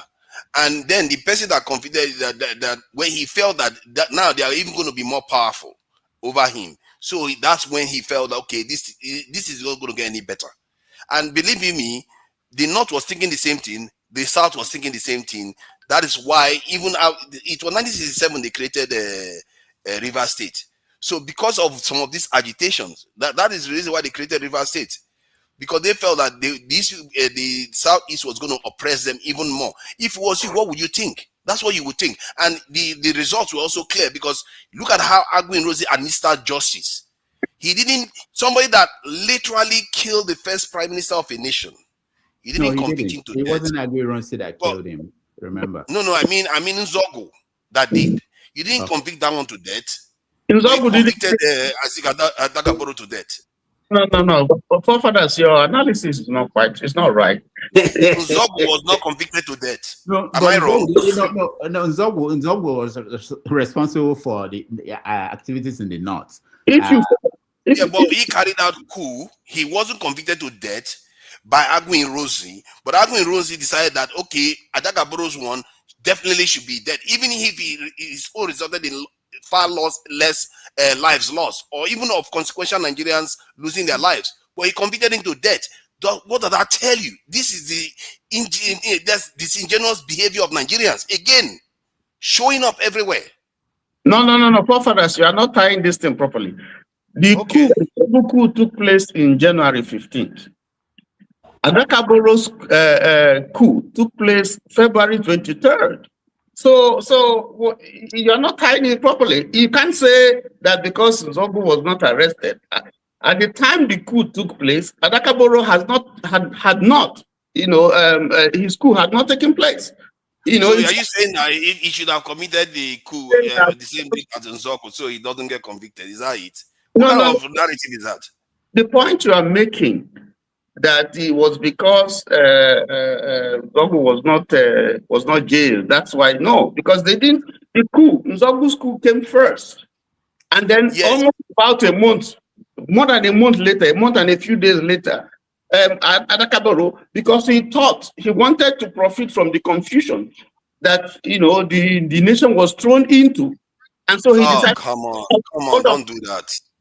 He wanted to profit from the. Come on, man. Yes, because already this kind of disingenuous behavior that I don't like.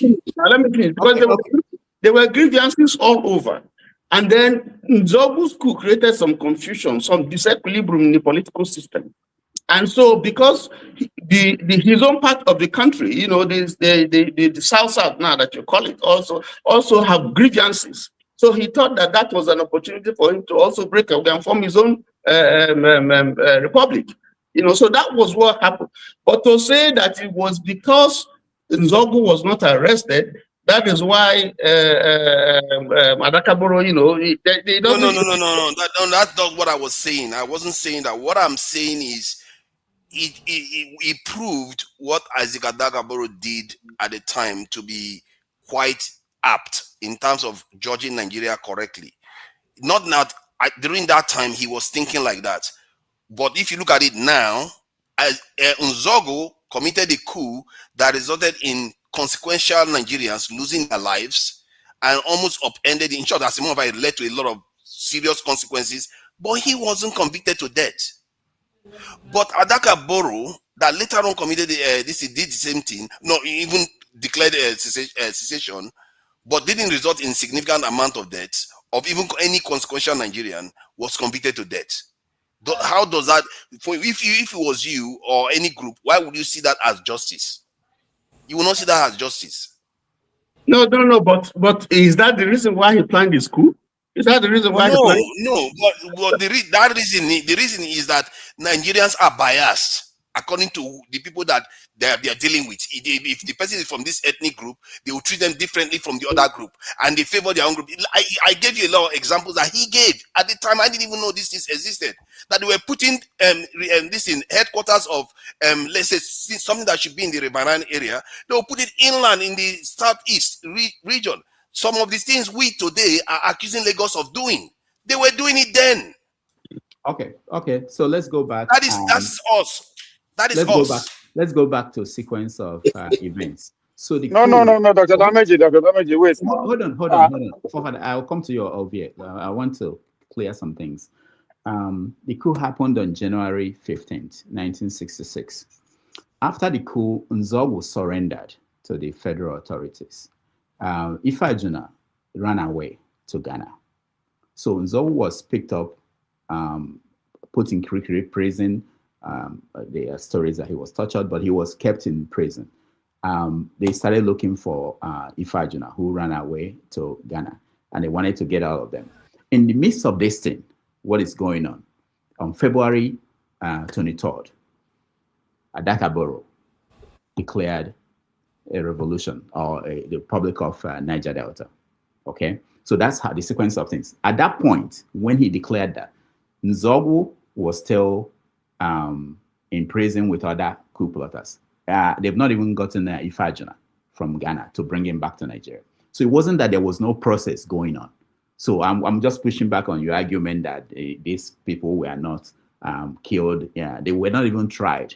They were still in custody. The ones they've gathered, the other ones, and the country was in disarray, because at that point, based on the killing, this nature of their killing, which was now interpreted to mean that some people were encouraged to escape the country, there was no action taken at that point. So then this another effort to dismember the country. Remember, Irunsi, no matter what people think about him, was a product of the British. And people like that, like someone has mentioned Asiodu, who I know very well, these are products of the British. They believed in that Nigeria as one. They were, that was, even Ojukwu at the beginning, Ojukwu believed, and that was why he foiled the coup of Nzogwu. Ojukwu was not thinking that this is an opportunity for Igbo people to take over the country. He believed in Nigeria. That was why he foiled. So what is your argument? I'm saying that the sequence of what you are saying. You're saying that just by chance they convicted Isaac Adaka Boro to death. What I'm saying is that you are arguing. The argument you are presenting is that because the coup plotters were not killed, that was one reason why Adaka Boro decided. No, that's not what I'm saying. What I'm indicting the Nigerian state and the way we as a people behave. Mm-hmm. I'm not talking about that. That's what caused. In a way, it is what caused it, but not directly. How did it cause it? I'm saying that these people are still locked up and are not yet arrested. What causes is marginalization and the idea that one ethnic group is biased against each other. But it's not what triggered the coup itself in terms of, because I think Nzogwu wasn't punished, so I should go and do my own secession movement. No, okay, that's not what triggered it. It's the marginalization and tribalism in Nigeria. That's what triggered it. Clearly he was right, because if you look at the way things were going then, people that committed something even more grievous to the nation were not convicted. They say there's a process going on, but its own process went very smooth. One small portion I will add to Forefather. I just want you to understand this. Once we were speaking to some of the people who took part in those things, and the man said, "Why we are speaking the way you are speaking? Why didn't this? Why didn't this?" The man said to us, "Remember, at this time, there was no telephone call. It wasn't like you have cell phone or you have telephone in your house where you can just rush and go and ring the other person and say, look, this person is heading this direction." Communication was so minimal. And even the military, not all the military formations have the telecom, that they are the normal telecommunication, not everyone. So sometimes you have to send a soldier physically with a jeep to drive to other Lagos or this place to go and deliver information. So what you're simply saying was, whilst we are looking at it the way we're looking at it, they were not able to communicate with that real-time communication. Sometimes it takes 3 days, 4 days before whatever you are passing through will get to the other side. It wasn't like everything was in one place, so you just called the other person. So understand the situation Nigeria was facing at that time. Not, in fact, very few vehicles was even in Nigeria at that time. So what are you saying?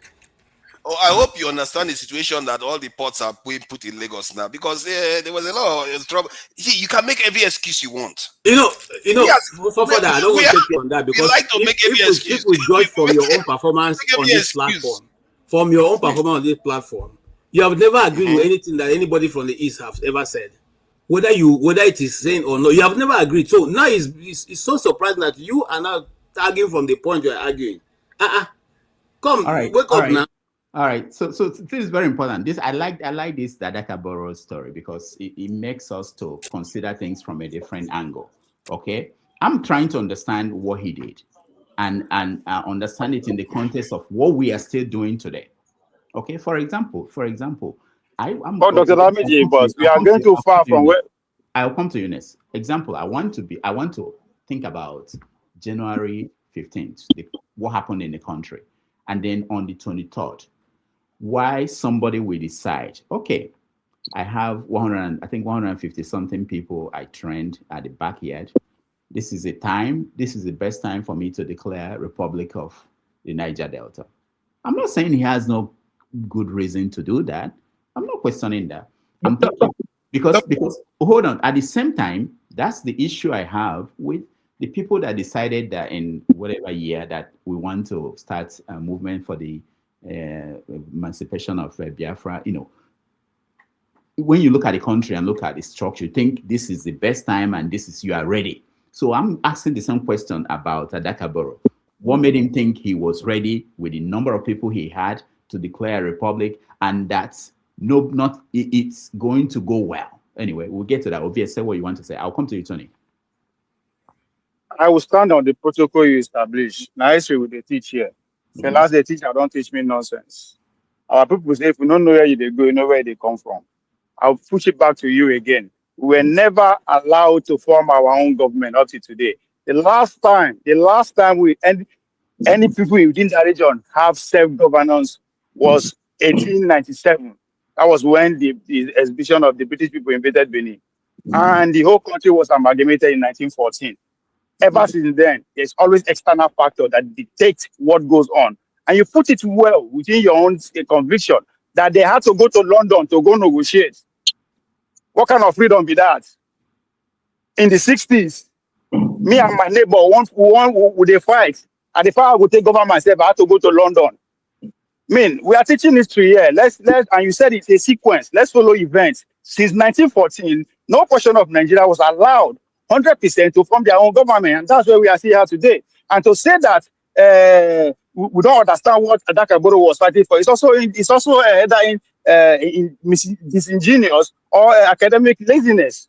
That man was fighting for what? Operation. The fact that the people who are in charge of governance of their place were mismanaging resources, whether you want to accuse them directly or it was the system, or it's obvious. Just like you say, we don't know what will happen today. So we should stop saying that we are allowed to form our government. Just like when all these are foolish politicians, they run up and down, they go London, they go British. It is not out of their will. That's what they call gun diplomacy. If I put gun for table, I'm going to negotiate. What leverage do you have? If you and I will do negotiation, and say, may you come in house, what leverage do you have? If they call the Igbo politician and say, we could go negotiate on a separation, but we will go do one for Sokoto, what leverage do they have? Okay. Yes. The conventional wisdom across Africa today is that it's no longer sustainable for us to say we were not allowed to do this. We're not allowed to do this. We're talking about history. Hold on. History. Let me finish. It's no longer conventional. It's no longer acceptable that we should just keep saying we were not allowed to do this and allowed to do that. We are old enough to decide for ourselves. Look at United States, what they are talking about Europe, telling them, this is our strategy. We want you to stop immigration. Everybody is under pressure from its bigger power. If you say you are not allowed to do this, you're not allowed to do this, and you keep making excuses, you should be able to do something. So yeah. So the point I'm making is that we have made decisions, and we continue to make decisions. If we don't have people who are patriotic, who can make decisions that will be in our own favor, it's our fault. The standard factor will always be there. No, there's no day that America will raise their hands and ignore you, or Britain will ignore you, Europe will ignore you. They won't. They have interest. It's for you to find a way to survive. Other countries have survived. India is doing well today. India was oppressed too, just like you. They are not sitting back and complaining. Okay, hold on, Chin. Yeah, sorry, I beg. Wait. No, I beg. See, I'll come back to you. See, that's why we are getting ourselves wrong. No, everything that you are saying, I'll come to you. Hold on, Chim, go ahead. Okay, thank you very much. Apologies. As like I said, I'm at work, so I intermittently I watch. Then when I have opportunity, I come out to make a comment. And good luck to you, Rudolph. It's an interesting conversation, but it is one that if we're going to have, people must really be mature. It's all this emotive thing is not going to help, and I'm seeing a lot of emotion, which is where I just jump back. First of all, to forefathers. Forefathers, you're giving us wrong information. You're giving us information you have no statistics to prove. You're just saying that because you're an Ikwere man or Rivers man, emotional man. No, I'm sorry, I'm being honest. Sorry, I have to attack you on that level. Sorry, pardon me, but I have to. The civilian regional governments were not perfect. But when it came to situating things where they ought to be, you cannot fall that. Do you know who developed Transamadi and made Transamadi Industrial Estate what it was? It is the same Igbo man called Okpara and determined that this is where this industrial thing should be. He didn't take it to Enugu. So when you come here, you're telling us some fishery thing was in somewhere and somebody was arguing, that's not correct. Please provide me with that fact. Otherwise, you're banding conspiracy to defend your point. Like I would be first to admit to you, because I have read all sorts of books. I have read in the Chamadi's books and a lot of other people. And when you read, you start beginning to see a common pattern and understand where the truth is. A lot of, when you start saying, oh, Southeast, listen, do you know why there was a group in the Middle Belt, I'm trying to remember the name, that was quashed, who went against Sir Ahmadu Bello's government in the North? Did you know that? Somebody, Taka and co. People who resisted this. So we always come here now, we're trying to make it look like it was only in one east. No. In every region that had a dominant language group, the smaller groups felt oppressed. Fact. It's not something I'm going to come here and deny. However, during those regions, you will find out that those regions were fair in terms of, if we discover that where we need to site this thing is in this place because of where it's the resources, they will go and put it up there. Did their leaders make mistakes? They did. But it became more blatant when we became a unified political system, unitary political system under the military government. That is when they no longer were considering the appropriateness of where something should go. Which is why the other day, when we were discussing why Ajaokuta is not making progress, we could tell clearly that the history is there, evidences are there, that where they wanted to site that plant was somewhere in Anambra State. But because the Igbo man lost the Civil War, the guy who was running the government there said, these things, we cannot reward people who fought us. Take this thing to somewhere in Ajaokuta, which is in present-day Kogi State. So what I just want to call out, please, let's try and be mature in having this conversation, because if you just want to say, oh, let me castigate this group because I don't like them, or, no, then we're just running around, and then you become guilty of the same thing that you're saying you want us to grow up against. And I'm seeing that in what you're saying to them. I'm sorry. And I'm sure a lot of people who are listening to you will be seeing it. Each of these minority groups had grievances.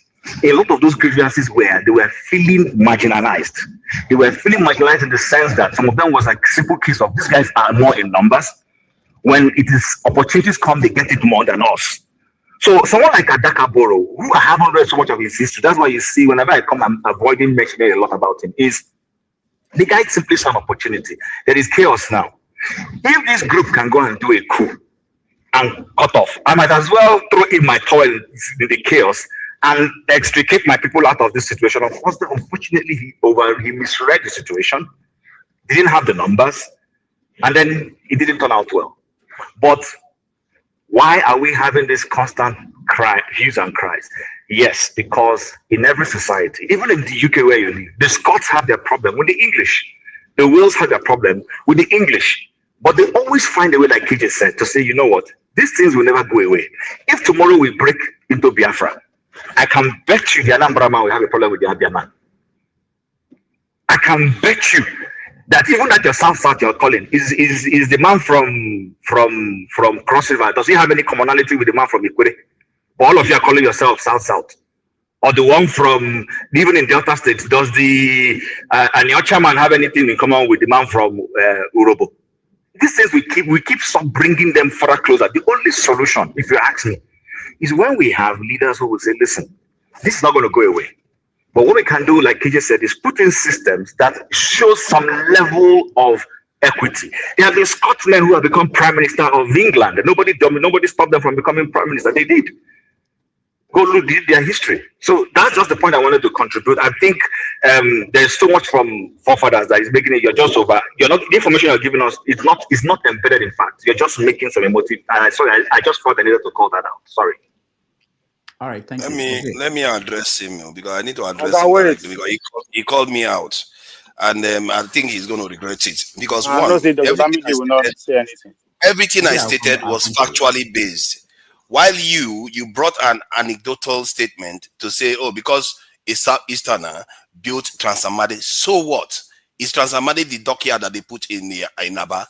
Is Transamadi the workers that are not being represented in the South?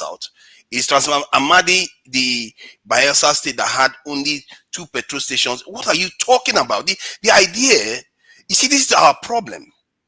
He pretends as if he say, oh, yeah, there are a little bit of marginalization. Everybody feels it everywhere in the country. But it is factual. They are feeling it and they complain about it. And you are pretending, you are trying to minimize it. You see, this is what abusers do. You're clearly not listening. Hold on, let me finish. Let me finish what I'm saying. Finished, but you're clearly not listening. I listen to you. I listen to you because when you say what I'm saying is not factual, I find it very offensive because everything I say is based on fact. Because you don't like the facts, that is why you say, oh, you are just saying stuff. But you didn't address the critical points that I made. And that is how you know when somebody is being disingenuous. He didn't say, oh, after all, Isaac Adaka Boro wasn't convicted to death. After all, Nzogu too was convicted to death. Oh, no, he didn't say, oh, it wasn't a Southeasterner that put these people down. It wasn't a Southeasterner that convicted Isaac Adaka Boro to death. It wasn't it wasn't in Southeast that they put all this infrastructure that should be in the South. No, you didn't address those points. You just said I wasn't being factual. That is what makes you disingenuous. And this is the problem with our people. They don't address facts. You will finish your point.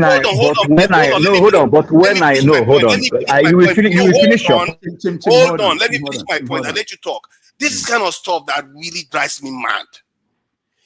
Literally, you are abusing the fact and saying the person is not speaking factual. That is abusive of the statement itself. Because you didn't confront the point. You completely ignored it. If you want to address facts, you say what you said here is not factual because this is wrong. It's tied to what you just said. That is how you address it. Not just come out and say, oh, you are being emotional, you are not speaking factual. Then you make other points that has nothing to do with the points that I made.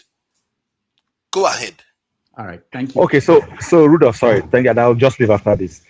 When I came here the first time, I said that Michael Okpara, an Igbo man, Tribune of the Southeast, when people from the Ogoja area, I'm not making this up, facts happened, we're starting to vote a party that was aligned to the Southwest in his enclave called Southeast.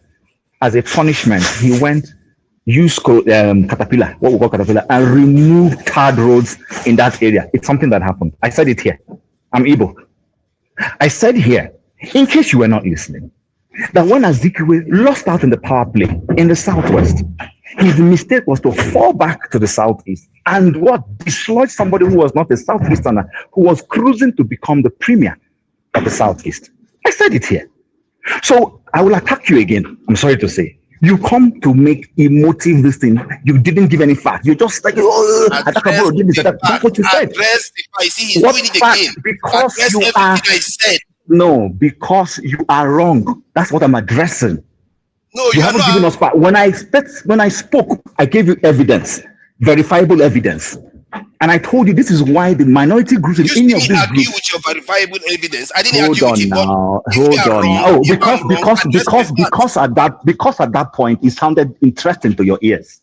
But now that I have come and I'm punching holes in what you are saying, you are becoming emotional. Thank you very much for my decision. But like I said, this conversation requires maturity, and a couple of people here are not very mature enough to have that conversation. Have a wonderful. But you're not addressing facts. You see, we are so disingenuous. This is what drives me mad about Nigerians. He doesn't address the facts, but he says I'm being disingenuous. He's the one that's actually being that way. I'm not arguing with his own point. Did you see me say, oh, the guy didn't build Transamadi? No, I didn't argue that. I didn't come and say you are wrong for saying that. Why should you say I am factual? I'm not speaking facts when you are not addressing the points that I made. That is not logical and it is senseless. And this is what we do in this country. We lie to ourselves. This is why I say we are very disingenuous people. He didn't address any of the facts that are actually stated. All right. Thank you, forefathers. We'll get to your facts. Ovie, go ahead. History has little to do with maturity. It has everything to do with interest and dedication. Dr. Dameji, at what point are we here to teach history? And at what point does that teaching begin to be construed as making excuses? Because one of our major problems in the country is that we were stripped of our history.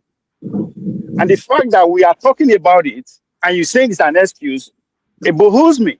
The fact that somebody even have to tell you that we should agree that we should project like this tells everything that you will need to do as men. Our people tell us that the difference between a madman and a genius is success. The reason why we say we don't know what Adaka Boro fight for or what led to what he's doing, it is because at that time people are seeing him as a stupid man, as a nuisance. But 60 years later, we are celebrating him. So the fact that we are saying I'm putting out clearly that we are not a free people, and I subject that me, you, and your guest on Sunday, Dr. Emmanuel, agree on that we are never a free people. So at what point is that an excuse that I am making? At what point a grown man leaving their own enclave, going to another foreign land to go and dialogue on how their own country should rule is an excuse? But if you are saying that, if you are pointing out the foolishness, the incompetence, and our compromise from the days of those that negotiated our foundation to today, yes, I will agree with you because we are all cowards, we all compromise. That's why we agree that we should not fight for freedom when other people are still agitating. What do we think that the Biafrans are fighting for? It is freedom. It is because they see the external hand that is controlling the puppet that they put on their seat. When my father was alluding that yes, it is the military Ojukwu that killed Adaka Boro. He is not saying that yes, that is necessarily what killed him, but it's because Adaka Boro see not just the direct hand of people who are ruling them, but the external hand too. So he has to fight. That is the only way. That's what men do. So I'm not going to wait for another country to come and tell me to accept what I am not free with. No, if I am not free, it doesn't matter what kind of government it is, it's just I will fight. Man only die once. So the idea that talking about what happened to us is an excuse, I'm disappointed. Thank you. All right, Tony, let's advance the conversation. No, doctor, please. You know, I think we need to make certain clarifications here. Because the reason why Kim intervened, and I see the point that he's making, Forefathers has jumbled a few parts and he has turned, history upside down in some of the things that he said. And these things, we are looking at the historicity of the things that happened, at the time, we're talking about. First of all, you have to correct him that, in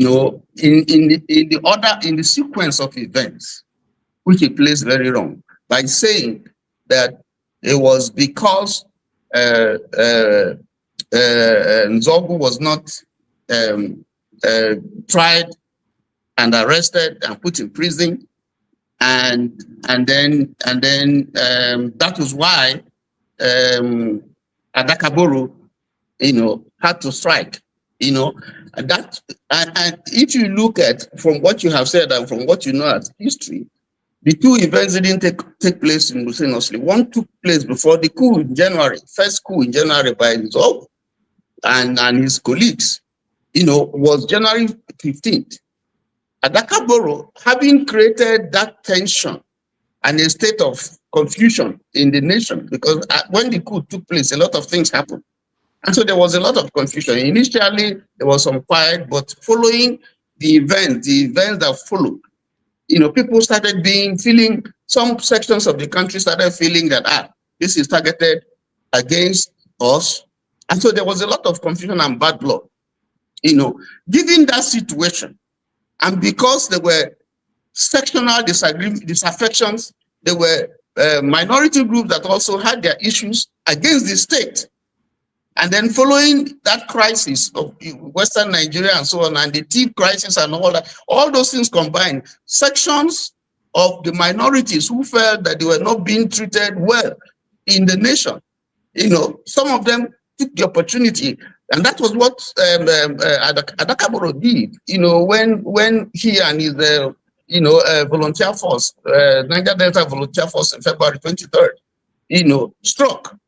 So it wasn't because, the placement by forefathers, of the events and the sequence, is wrong. That is one. And two, if you look at Nzogwu and look at Adaka Boro, there are parallels that you can identify in the two of them. First of all, these were young people about the same age, who were radicals. Nzogwu was very, very radical. If you look at the reports by his superiors, the British superiors about Nzogwu, you find that they had written that, they should keep an eye on Nzogwu because it was too radical to be in the military. The report is there if you go and read the intelligence report on Nzogwu. Now, meanwhile, Adaka Boro was a union leader, he was radical, and he also was disgruntled at the state of the nation. So there are parallels that you can draw, and neither Nzogwu wanted a dismemberment of Nigeria. He didn't want it. Adaka Boro himself didn't want it. But he didn't feel happy with what was happening in the state, and he thought that, well, since if we're going to tear the nation apart, let us all go apart. That's the history. And then in terms of who killed him or who didn't kill him, Obasanjo wrote in his book that it was some Biafran rebels were escaping. This was close to Okrika, 3rd Marine Commando, and they were trying to come in through Okrika, to decimate, Biafra from that region. Because obviously Biafra was weak from that region. They didn't have ships, they didn't have boats, they didn't have, so they were not, that area was very, very vulnerable. And so they're coming through that area. Adaka was fighting, also from that area under the command of Black Scorpion, Adekunle. Okay, so the circumstances, if you read some some narratives, you'll see that they will tell you that it is uncertain how he was killed, who killed him. But if you read General Alabi Sama's book, you will see clearly he puts the blame on Black Scorpion. It was just an ambush because Black Scorpion never went on well with Adaka Boro. And so, but it's neither here nor there. But the bottom of it all, to say the way forefathers is pushing these things, basically saying that this, if you read him in between, I hope I'm right. He's just saying that, the leadership at that time, in that confused state, when Aguiyi just took, over, he didn't quite take control because it was a situation that was not anticipated, and so the country was in crisis. And then he was trying to find a path through which he can calm nerves, and then proceed. So in that calculation, if you are reading ethnic motives to it, then just the same way they are reading ethnic motives to the failure of the coup or the partial success of the coup, you have to look at the circumstances at the time. This was people who just came in, the situation threw up people who were not prepared for what became after the politicians, had been taken out of office. So I think in trying to read this situation at this time, I think it's proper for us to look at the people the situation at the time and the circumstances in which they did whatever they did. So I don't think that you'll be reading ethnic motives to the development that took place at that time, because that's what obviously you are doing. Everybody was disgruntled. Everybody was unhappy. Things were not going well. And so what happened. Unfortunately, the reading, is different depending on, your perspective and from where you're looking at the situation. I think that's the situation now. But thank God for some of the books that are coming up now and giving us maybe a clearer picture of the events and the things that happen and why, what, and the consequences. Let me just stop there. I don't know if I'm making sense. You are. Thank you. I think what he basically said was there's no tribalism in Nigeria. Well, basically, that's what he's saying. The events that occurred had nothing to do with tribalism. That is true. You believe that?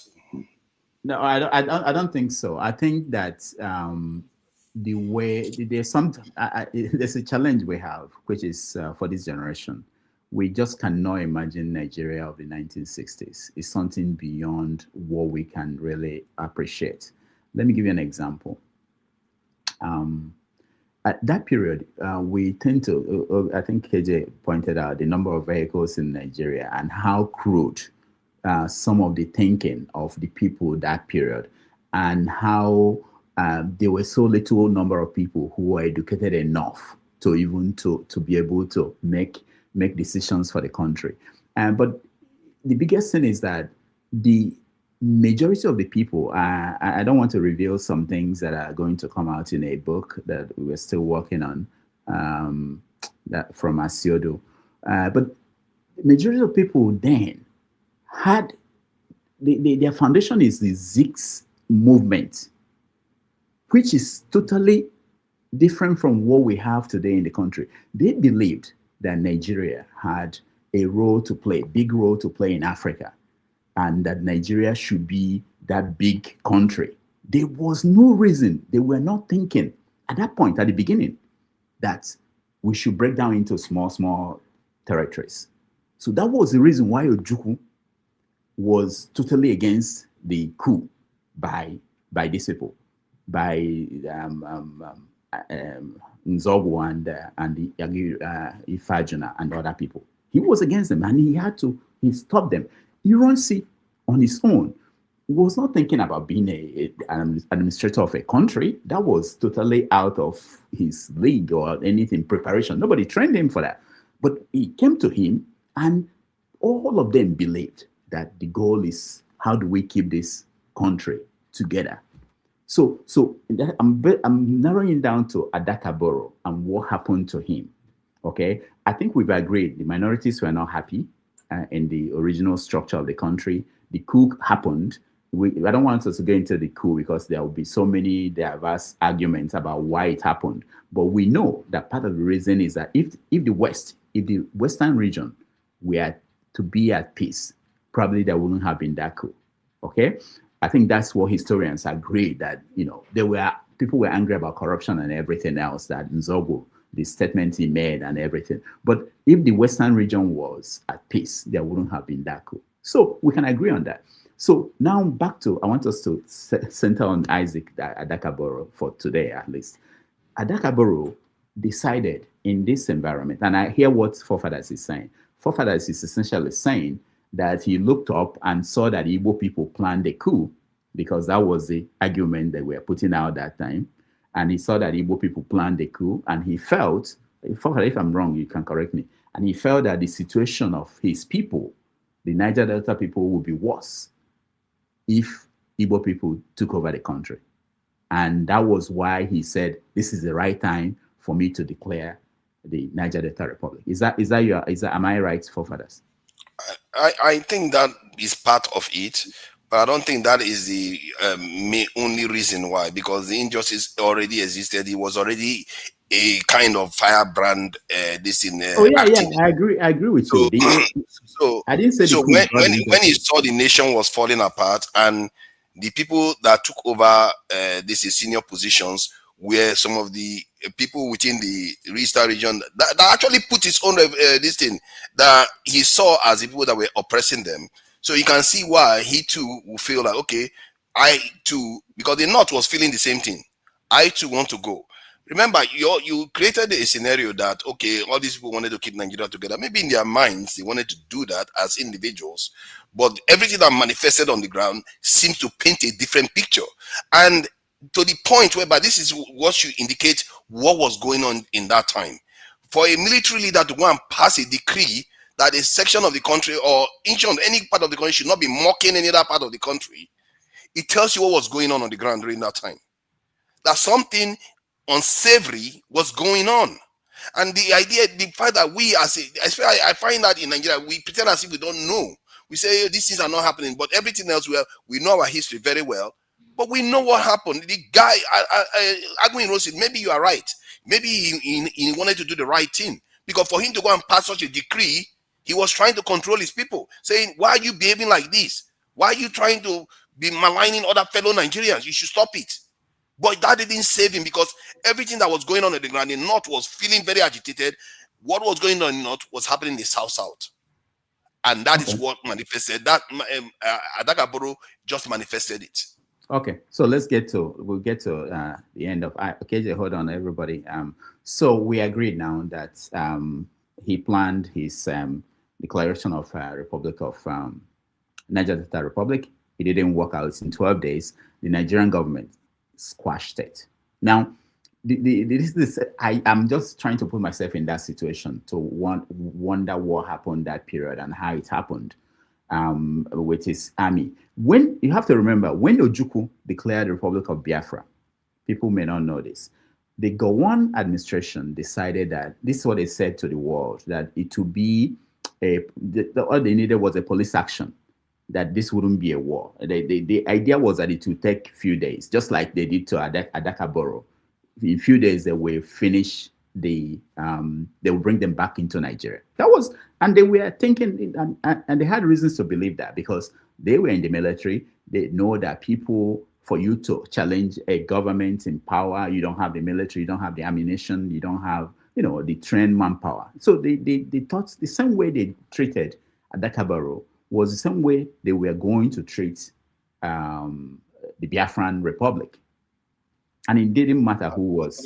I'm not sure that is true, because the Eastern region was a major block of Nigeria. I'm not sure they thought that they didn't have weapons. They actually used the word police action, that they were not fighting a war. Yes, Gowon did. Yes. Police action. That was what he said. And there was no reason not to believe that. It's not about, they don't have the arms in the East. How many soldiers do they have when they started? They didn't have the soldiers. They have officers, but they didn't have foot soldiers. Nigeria didn't have a lot of soldiers at that point to begin with. But most of the foot soldiers are not from the East. They have officers. So they had reasons to believe. But most wars don't go the way you planned it, but they had reasons to believe that. So they were going to use a police action to deal with the Southeast and bring them back to the Union. The same way they did to Adaka Boro. In the case of the Southeast and the Biafrans, it lasted 3 years. And in the case of Adaka Boro, it was 12 days. Are we in agreement about this? Go ahead, Ovia. No, because I mean, this is it's like using one state. When one state come out, you want to fight the whole country, and using it to compare 3 states or 5 states that come out. That's what it is. So the Niger Delta, I've noticed that Isaac Adaka Boro, used to wage war against Nigeria. I mean, they can't even defeat the Eastern region, not to talk of Nigeria. That's why it lasted like that. I understand that Gowon underestimated the Southeast, but me, I am not surprised. In fact, if not to the fact that the external help that the Nigerian state got, I think I would say maybe Biafra state will win. And it happened. It's like that because it's just like what happened in the United States during the Civil War. The first time we have two military that graduated from the same college actually going head to head. So in that, what I'm trying to say that the Biafran dominated the Nigerian military before the even period to the Civil War. So in a way, it maybe in intelligence wise, technical sound, and whatever you want to think of, they are better than the Nigerian side. The only thing the Nigerians are more than is numbers. They have more population, which go back to support what Nigeria always argue for. That if you have better military, right, we always triumph numbers. So the Biafrans were more trained, we have more experience, they have more, everything was more towards them. They have more upper hand than the rest of. That's why, and again, I always pointed out that at the key of the agitation of the Fulanis those days is that the Igbos are dominating everything. Ironically, it's the other way around now. So I think that has to actually have to be stated to see one of the reasons why they were able to actually hold the Nigerian side up to that. Yes, the Gowon, maybe if Namit, I would say the same thing, because they know when push comes to shove, the external help will always come, because they have upper hand in terms of what to bargain with. They are bargaining with the oil that they just discovered, who is going to be more in charge and all that kind of. So they know they will eventually get help, either then, if they know feedback by themselves. So I kind of understand why go that way. And again, I give it to the Biafrans, and I understand why they were able to last that long. And for me, they would have been able to come on top of the saga. But to compare with what Isaac did with his Niger Delta 12 days war, I mean that's not fair. Yes, I'm like, even at that time, if it's making it just the eastern region alone, the region led by Ojukwu, there's no way it can even be those ones. Not to talk of now the journey to Nigeria. So, and I think it informs. If you read some of his biography, it informs why he also had to pinch tent with the Nigerian state, because he knows last these people will win. Nigerian state will always win. They may be better off if they join that. So a lot of our things also play out. And again, I think one of the reasons I kind of don't take these our military generals, those that survived, those people that wrote book. One thing I don't actually take them serious in terms of what they produce is that, and I have truth, then they talk. Dr. Damage himself just make it clear to us. These guys were young. They are in their late 20s, early 30s. America is already on ground. British is already on ground with their heavy investments. The fact that they are not even imputing any sentence of their influence in what is going on locally is not helping our conversation. It's not helping the Nigerian story. It's not helping our history, because there is no way, right? None of them even pointed out in this book. I could be wrong. The amount of weapon that was coming from Britain, the role the America play in terms of just watching and helping with intelligence, the role that the French people play, the role that the Russians play.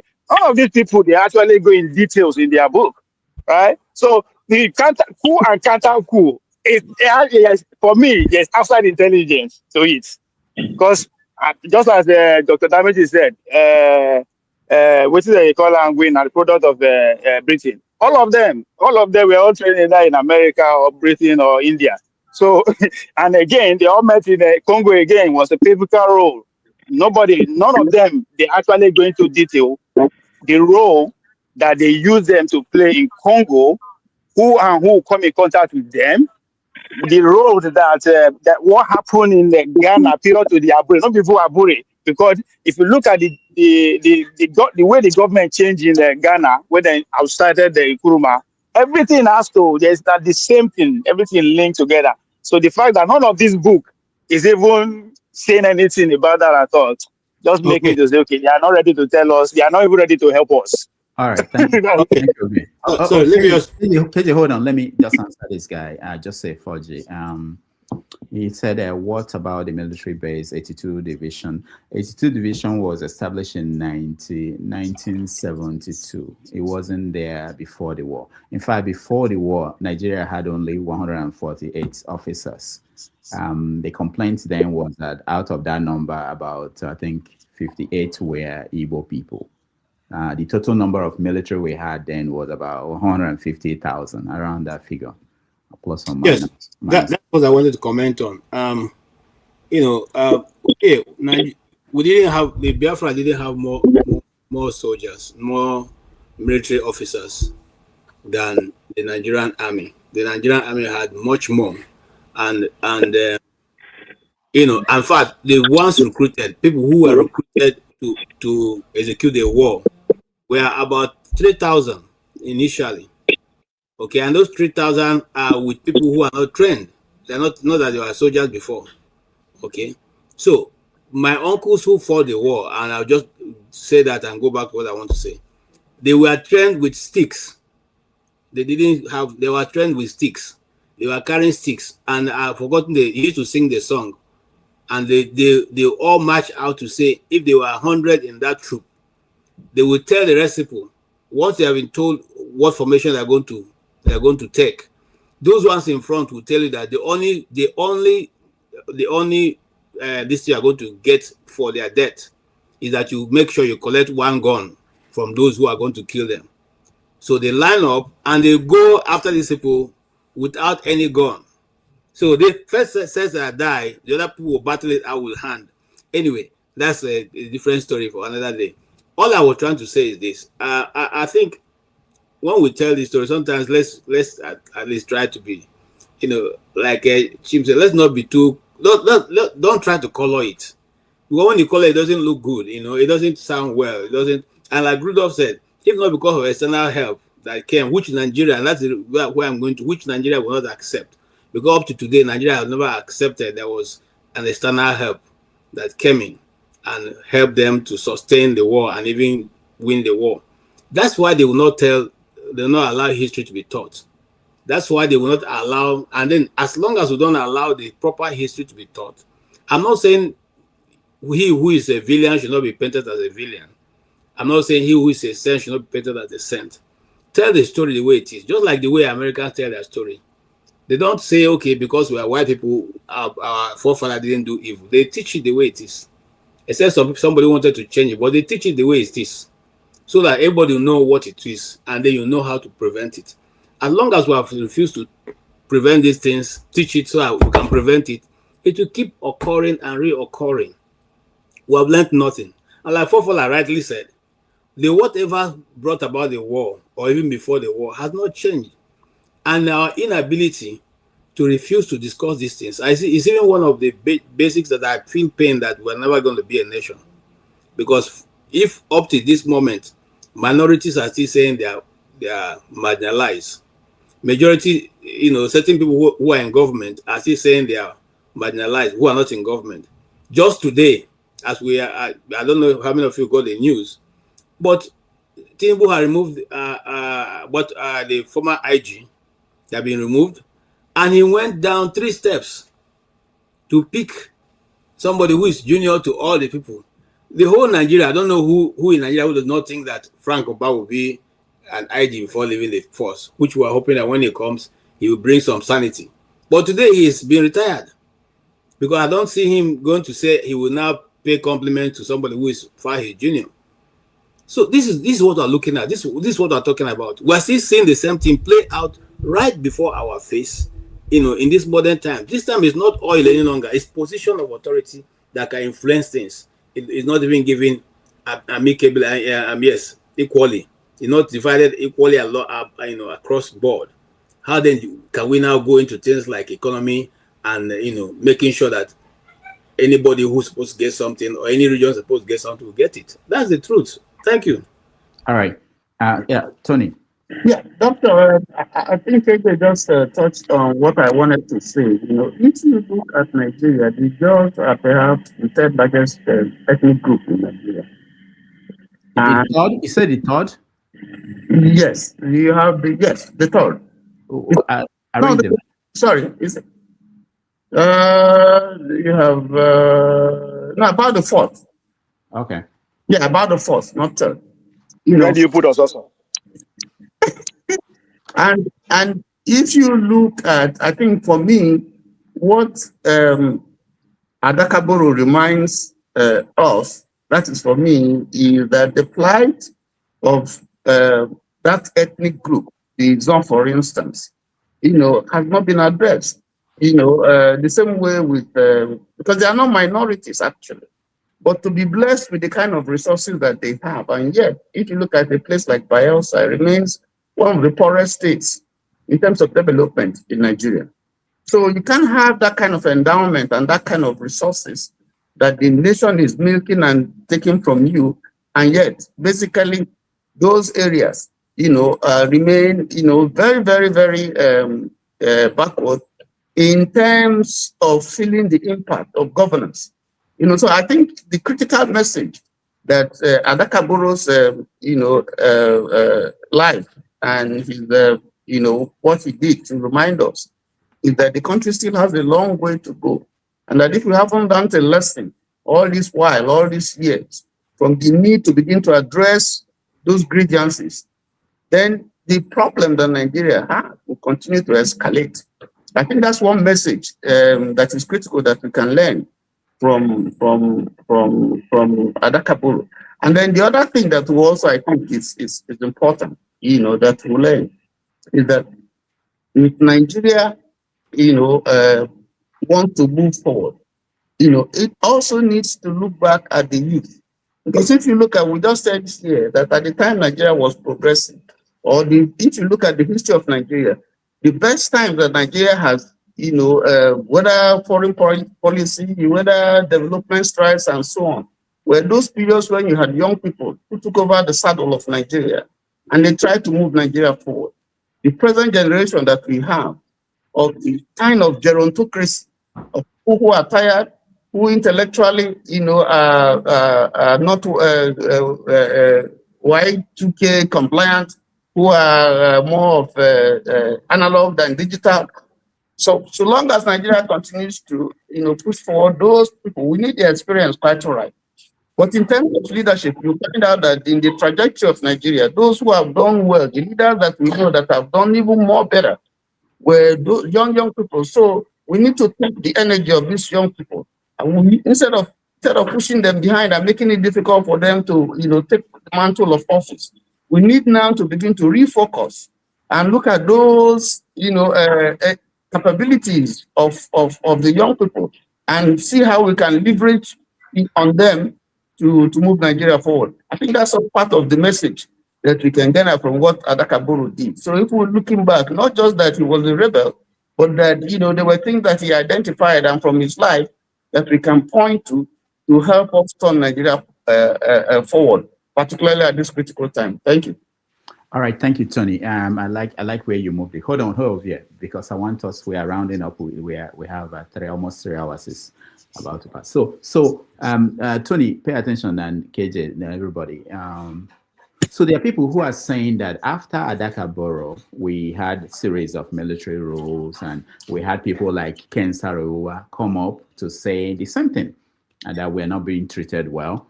We want resource control. And then we had changes in the structure of how things are shared in Nigeria.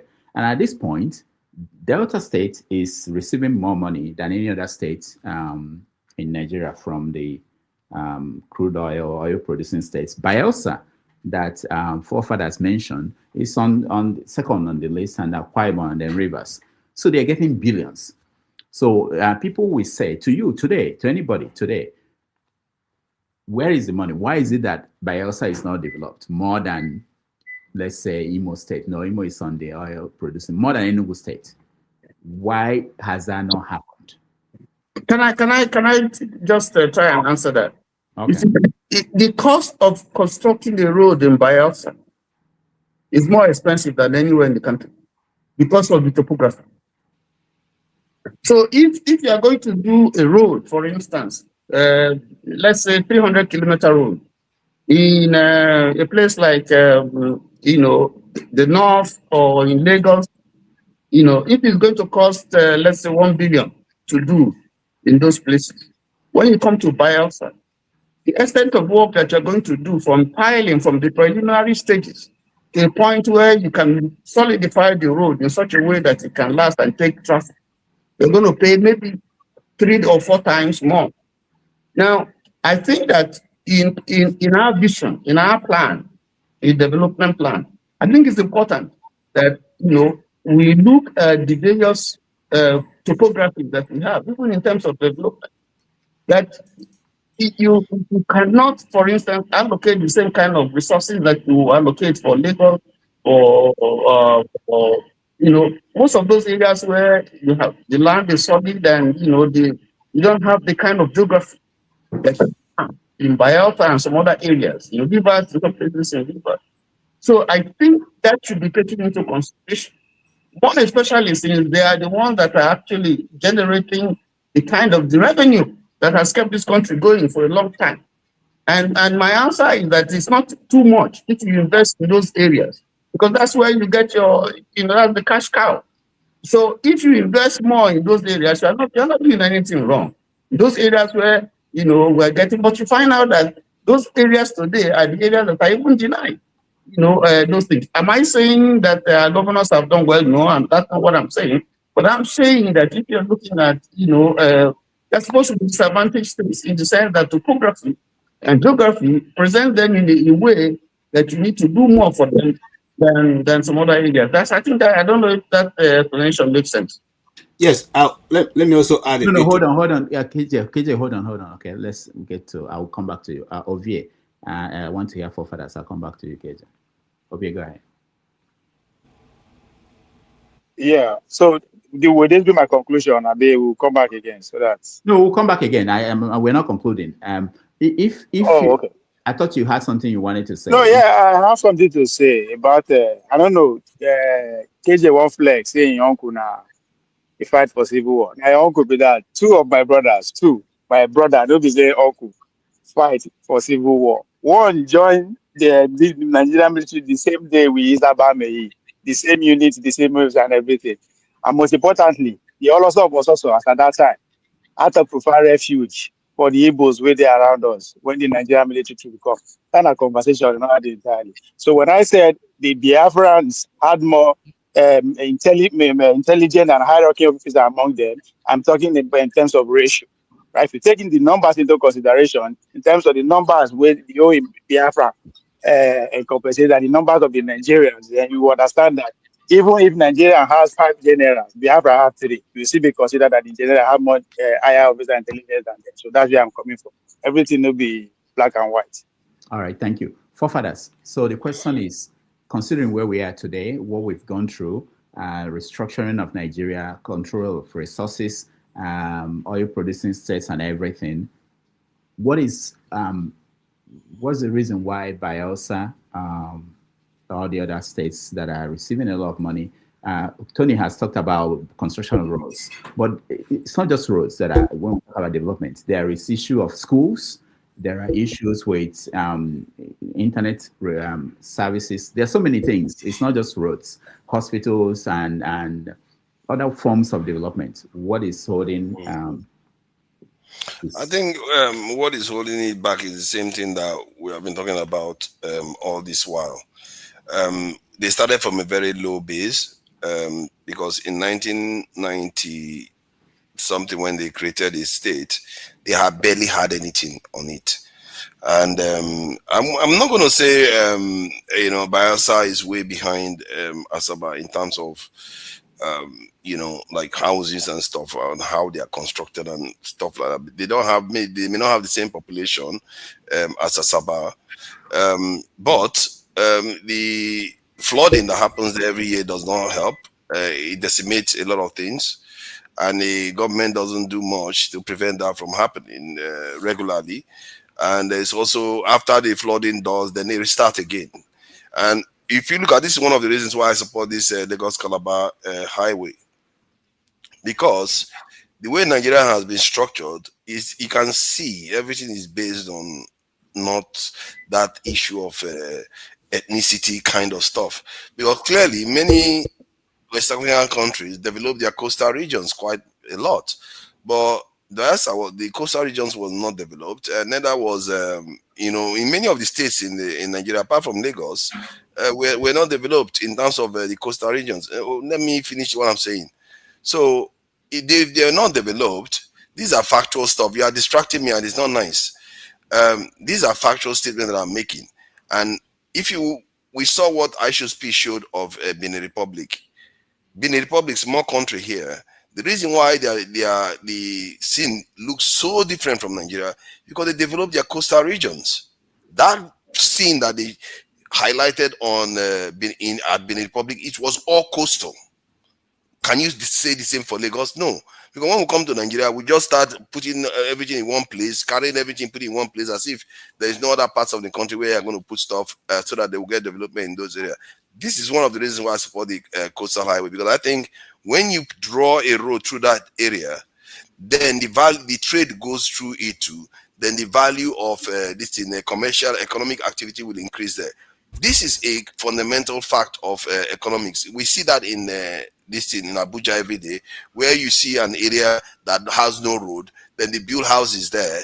And when they build houses there, people that build the houses, they're like, oh, why are you in this no man's land? But the moment they put road there, the value of the property just shoots through the roof. This is what happens. And then there's also the issue that Tony highlighted, which I think Tony spoke well. You know, it's funny, he disagreed with me on everything, but his conclusion was similar conclusion that I would have reached. Because I think the way we should be looking at the country is what is best for the country to produce prosperity for everybody, not always limiting our scope to what is good for my people. Because when you do that, it's not only one thing you're going to make judgment on. If everybody starts doing that, they're going to make wrong decisions for the country. Clearly, the results have shown that we are not making good decisions for the country. That's why we are ending up where we are. We have to start making decisions for the entire nation. Sometimes you win, sometimes you lose. It's not every region that's going to get the same thing. That is how it works. But everybody will be richer for it. We have to learn that discipline to allow progress to happen. And instead of us to watch like something that should be in the riverine area, they will move it to inland because of what? What is the explanation for that? It has no reason to happen like that. So we have to stop that kind of attitude, because if we had embraced developing the country according to the way that's meant to be better for the country, we will have a River Niger dredged right now. Ships will be going through it throughout Nigeria. And the whole region will be developing a lot faster. The south side will develop, the southeast will develop, and most parts of Nigeria will develop. But where it started from, that's why we are talking about Isaac Adaka Boro, because from the very beginning, we're behaving like that. We said that we want to work together, but it didn't show based on the way we behaved on the ground, because people were complaining and we're saying, and the complaints were not empty, because the same complaints we are hearing other groups complain about the same things now. Like, it's obvious. Why is everything being put in Lagos? Why are all the headquarters being put in Lagos? People are complaining. They are even putting seaports in this in Sokoto or somewhere in the north. And in Ogun State, they want to put another seaport there. It's like, this is the kind of stuff we do.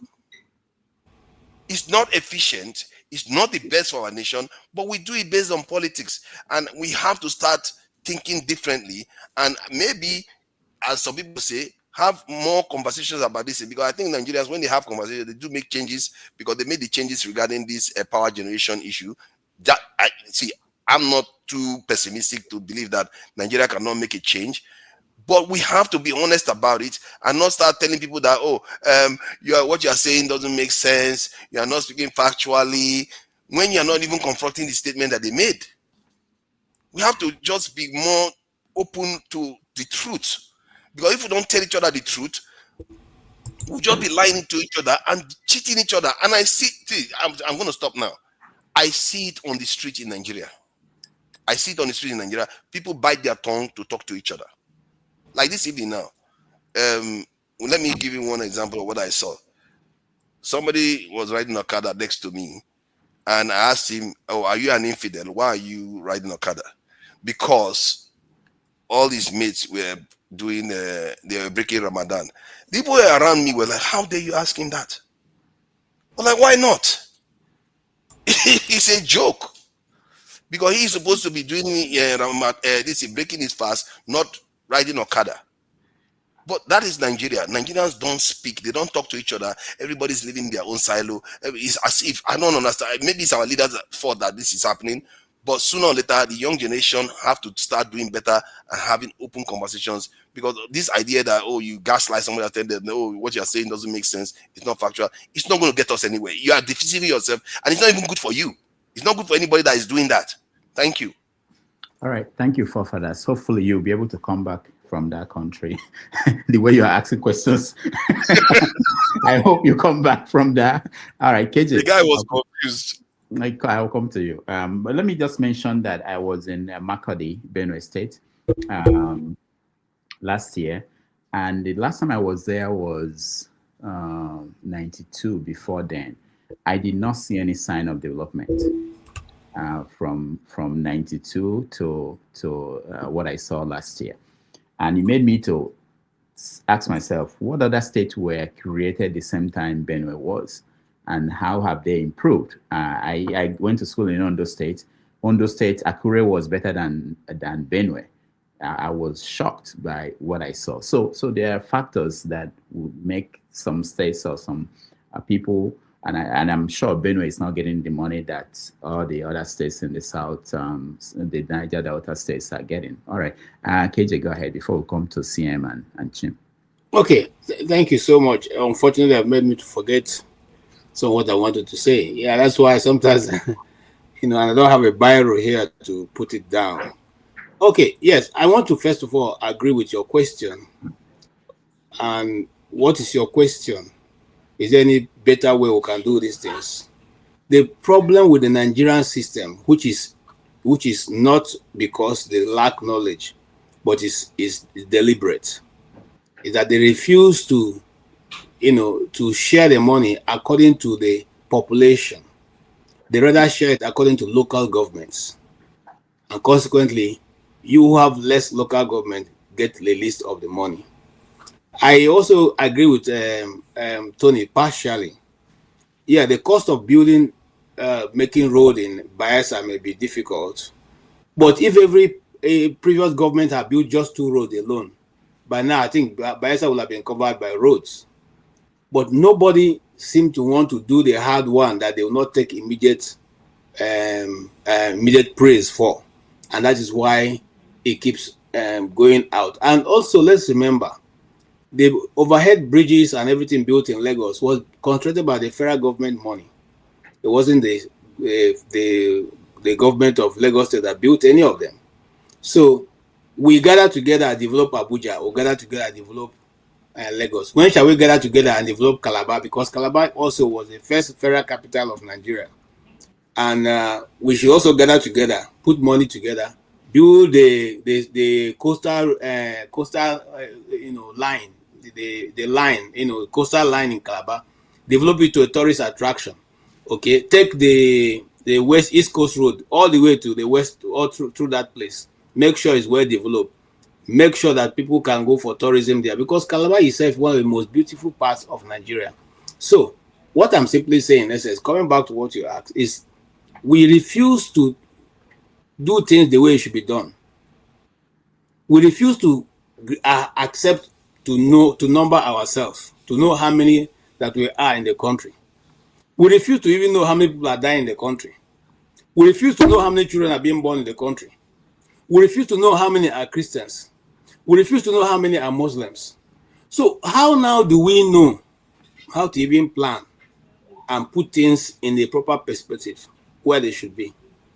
So this thing you just asked, this question you just asked, they're going to continue to escape us for a very long time. We're not about to answer it because nobody wants to do it. Again, I want to be on note. If I have the opportunity of leading this country, the first thing I will do is I will say to everybody, whatever is in your ground or in your state is your own. Go and develop it. Federal government, pay us 20% of what you have. Whatever you get from your state, put 20% to the central bank. That 20% is what you use to run the federal government. Let those states develop their people and develop their land. We can't continue this nonsense and think we are going to go anywhere with it. California makes a lot of money. It doesn't make all the money and bring it to the center. If we are totally following the system that we copied from the United States, then let's follow it properly. If not, let us go. After all, democracy was copied from Igbo land. We can now go back to our original way we do rule ourselves.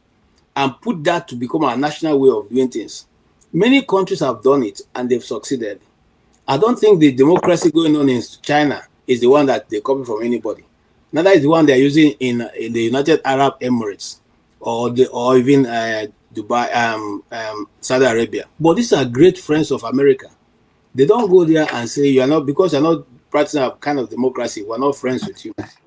So let us also develop our own homegrown democracy, or better still, go back to the system that worked for, which was the parliamentary system, where every is a regional system, everybody can go back to the regions and let people develop. The world is not waiting for Africa or waiting for Nigeria. Africa itself is not waiting for Nigeria any longer because they've lost hope. They've given up hope on us. So if I don't know if you follow the trend of news last week on X, they were laughing at Nigeria. That's what they were. All of them were Ghana. All of them were laughing. They were making fun of Nigerians.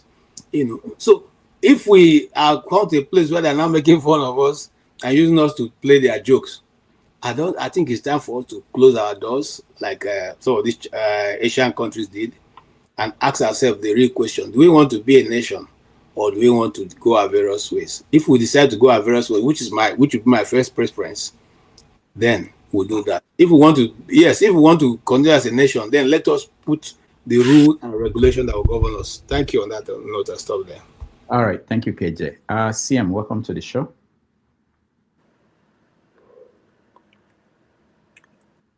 When you call CM, you hope that the internet will connect to us. Yeah, CM, I hope your mic will work today. It will work. Thank you very much, Rudolph. Good evening. Good evening, everybody. Yeah. So we've been talking about Isaac Adaka Boro, his story, his life, lessons that we could learn from his efforts. 60 years after, we tried to connect him to the struggle of Ken Saro-Wiwa, the Biafran struggle, and all the people who are not happy with Nigeria as structured. So you can go into it from any of the angles that you feel like. And we are rounding up because we have to close in another 30 minutes. Okay, yeah. Thank you very much. Actually, the distinction must be made between Ken Saro-Wiwa and the Adaka Boro. Saro-Wiwa was he felt the environmental degradation happening in Ogoni land, and they are not getting anything as a compensation or something for it. So he complained to the authorities. The people, they weren't listening to him. So he took his case before the international community. He went to UN to present the Ogoni Bill of Rights. It was when he came back that Abacha had to start dealing with him. So that is the much I know about it. And I think that is the situation. Isaac Adaka Boro was just a creation of Ahmadu Bello and Tafawa Balewa. You see, during the First Republic, there were 3 regions, East, West, and North. Each particular region has what they call, the numerical have different ethnic groups within the region. I want to avoid this normal bogus terms they use. Some may see it as derogatory, some may see it as insulting. Just every region has so many ethnic groups. Then among all those ethnic groups, numerically, one will be more numerous in terms of population than the other. That is to say, if you come to Western region, you have the Yoruba, you have Ishekiri, you have Urobo, you have Bini, you have Esan, you have Isoko, you have Ijo, you have Igbo, because Western region started from Asaba down to Fadei of Lagos, Fadei area or Shomolu area of Lagos. That is to say, the people of Asaba were being administered from Ibadan.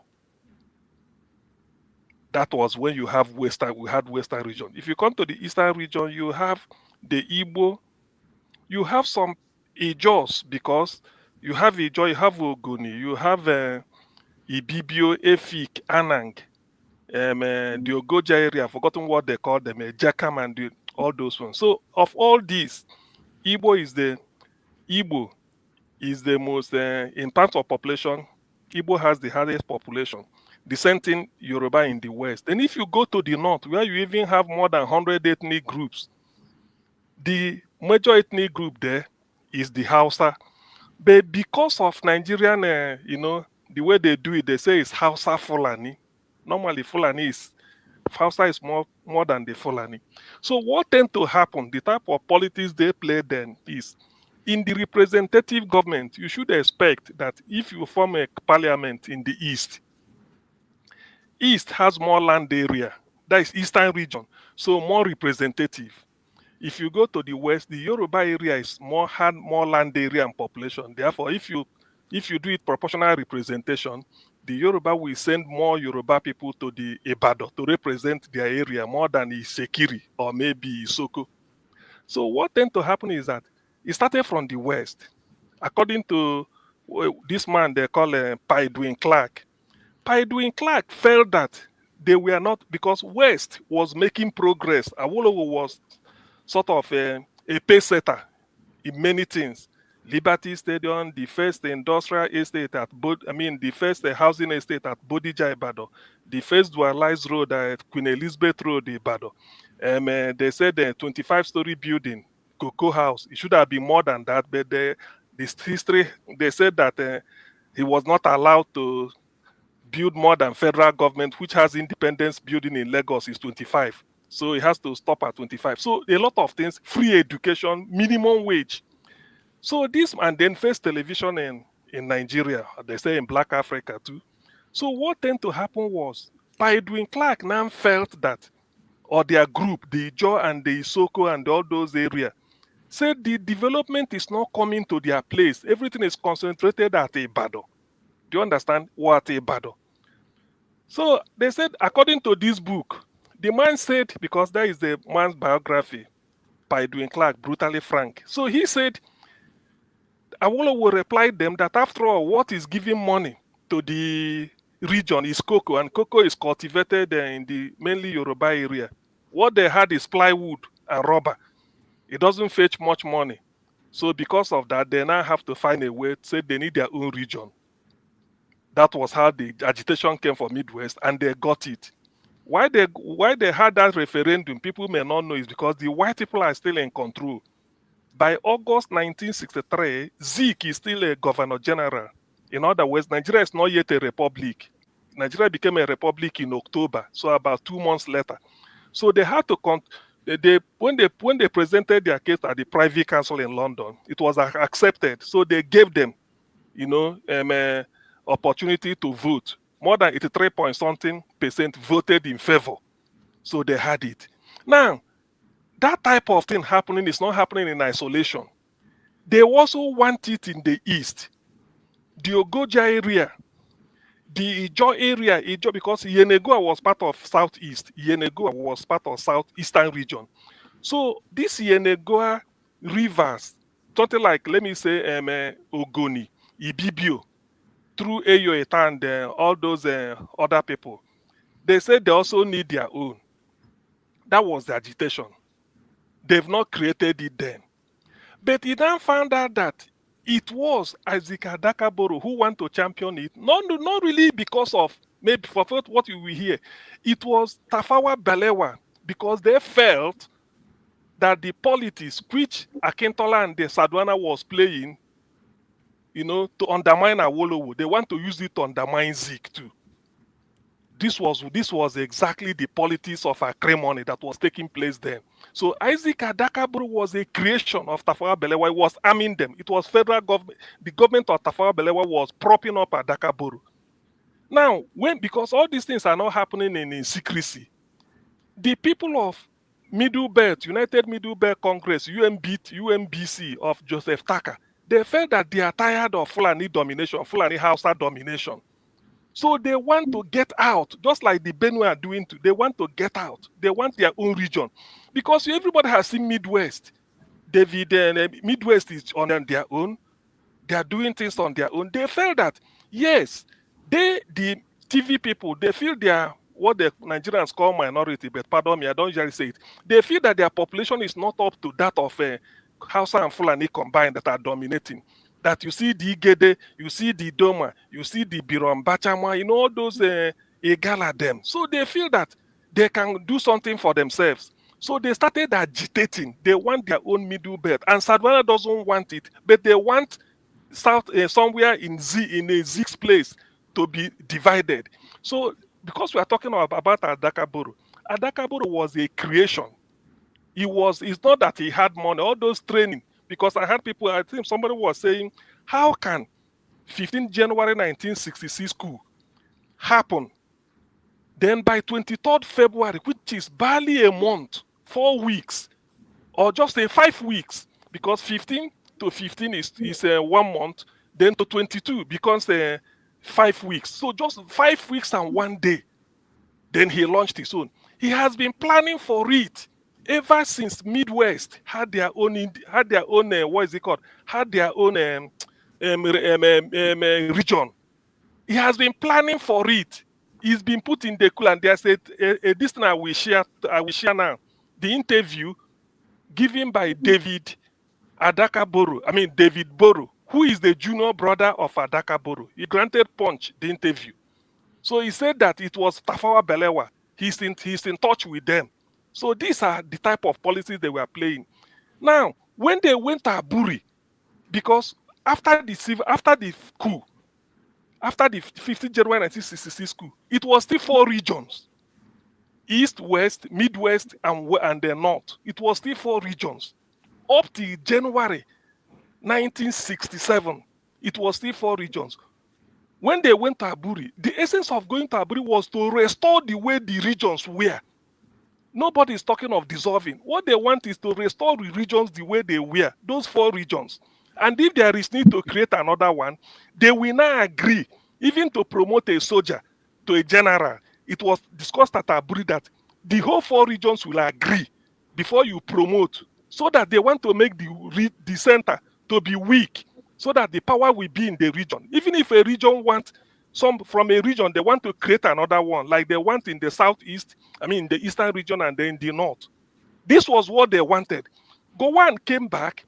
After then, what the British diplomats were telling Gowon was, the oil is in the east. The east will be the richest. Even if you create the region, that will be the richest. You the north, because that's where they want the power to be. You don't have anything to control. So Gowon refused. That was why Gowon refused, and then started to create state. So Rivers State was not created as a result of agitation.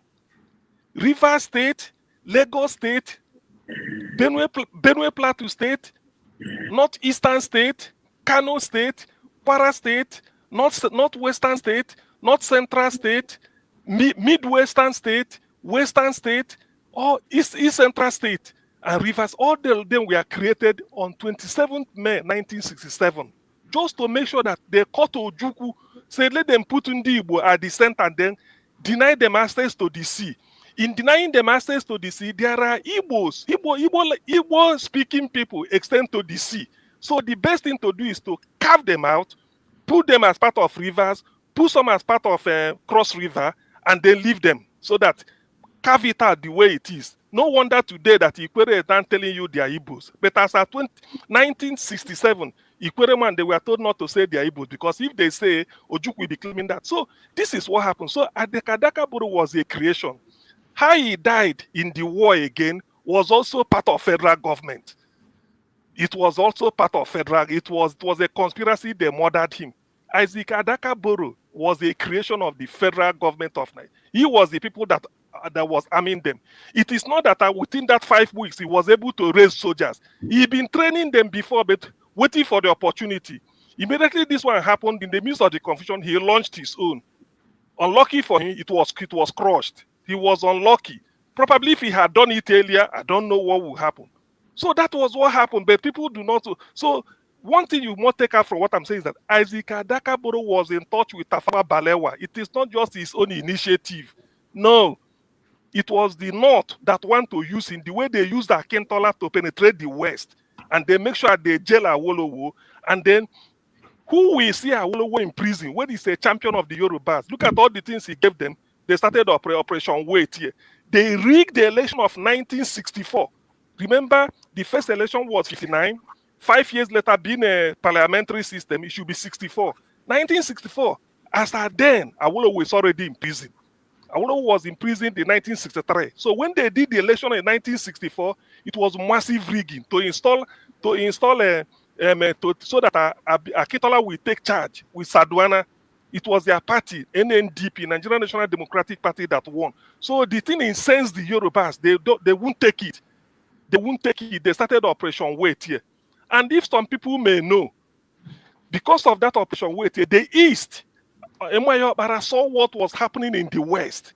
What he did was to dispatch Eastern Nigeria Broadcasting Corporation to go and be broadcasting the original result from the West, from Awolowo's compound, Awolowo's bedroom. If you want to know about it, go and read You Must Set Forth at Dawn by Professor Wole Soyinka. So to be able to do the solidarity to the West because of Awolowo, what they also did was to bring Mrs. Awolowo, HID, Hannah Didolu Awolowo, and make him a minister in the Eastern region with Mercedes car and everything they gave to her. Don't quote me.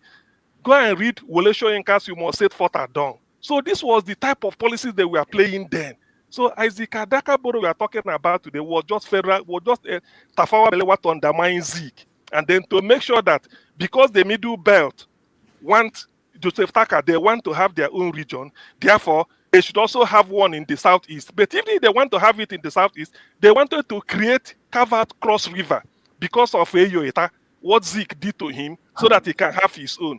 But that is the reason. It was Eyoeta's initiative. But because Isaac Adaka Boro is more militant, that was why they were supporting him. Because Eyoeta wanted a democratically created state. When Zeke removed him, he felt that after all, the people of Midwest submitted a referendum request that day in the Ogoja Cross River, they call it Ogoja Cross River Akwa Ibom, Uyo, they will submit their own request.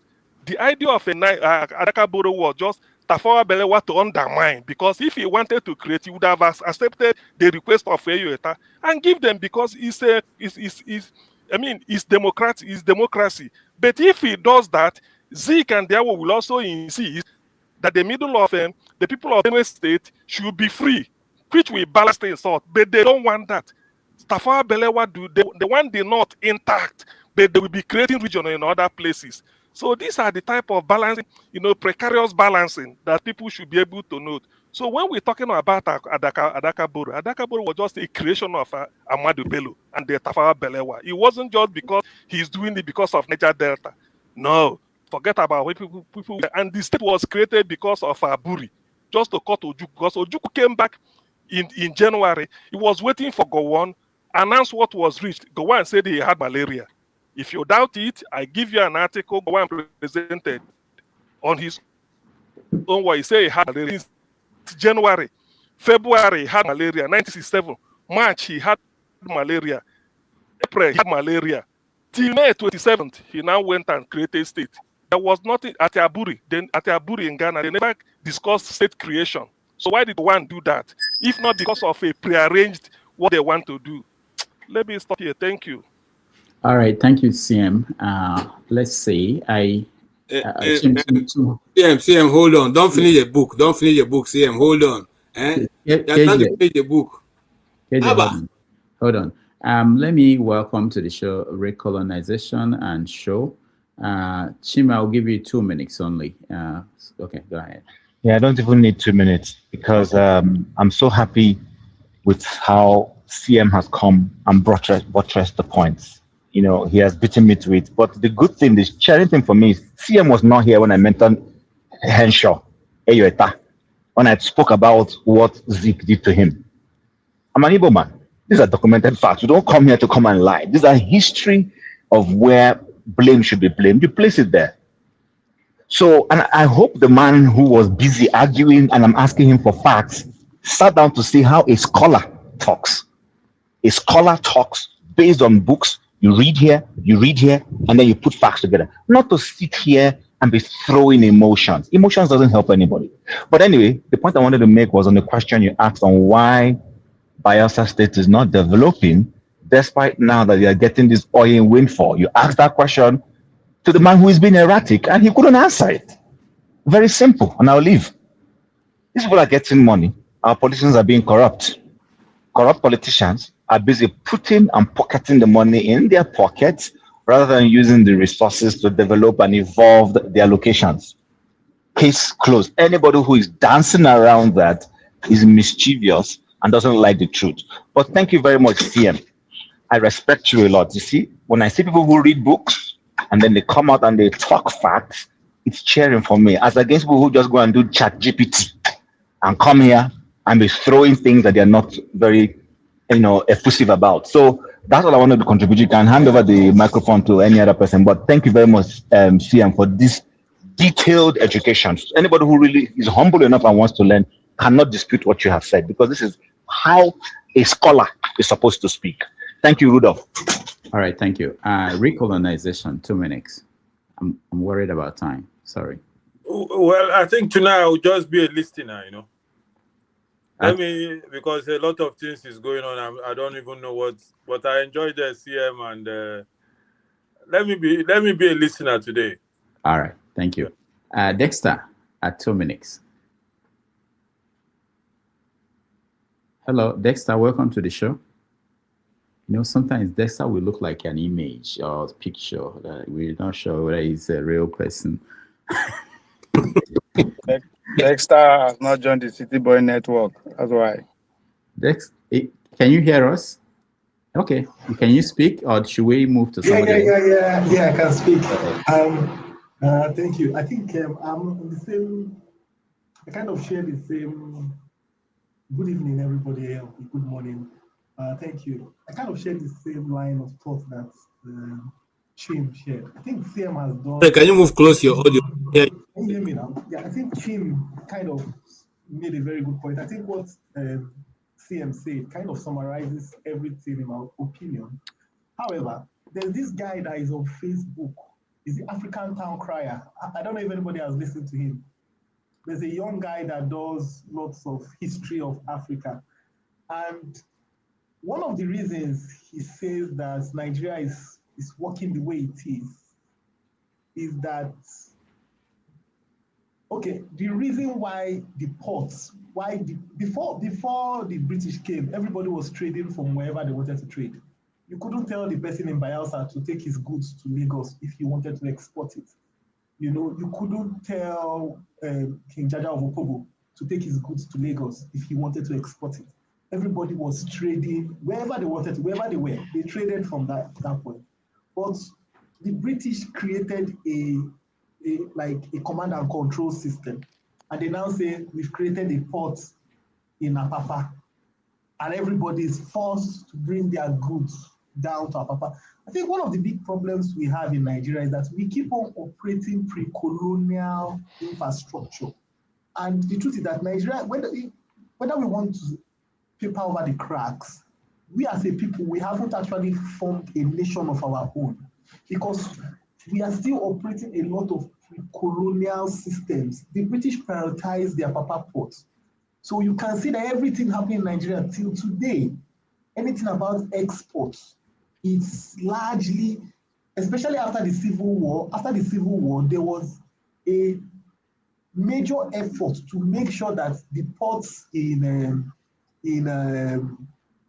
Port Harcourt and in Calabar were not functional, because they were trying to discourage the Easterners, who were the main importers, from using those ports. They put a lot of a lot of security checkpoints along the Calabar and the Bori, the ports there. And people now realize that, if you go to Lagos, you will not have so many police checkpoints. That was how it actually changed. So there's been a command and control system. And I think the reason is because even in our police force, what you call the Nigerian police force was formed with the idea of the colonial masters putting people in. That's why if you look at the characteristics of our police force, it's not actually to serve the Nigerian people. You know, so I think we haven't found nationhood, which is what pushed people like Adaka Boro to do what he did. You know, we haven't actually formed a cohesion as a nation. However, what's happening in Nigeria is that if people are benefiting, they don't want to speak against it. They like today, people like Wike is enjoying it. But can I show you that the moment he's kicked out of government, he will become the first person to go back to Rivers State and tell them that the resources of Rivers State is supposed to be for Rivers State alone. You know, so I think that's just my small contribution on this. Thank you. All right, thank you, Dexter. Let's go to Show.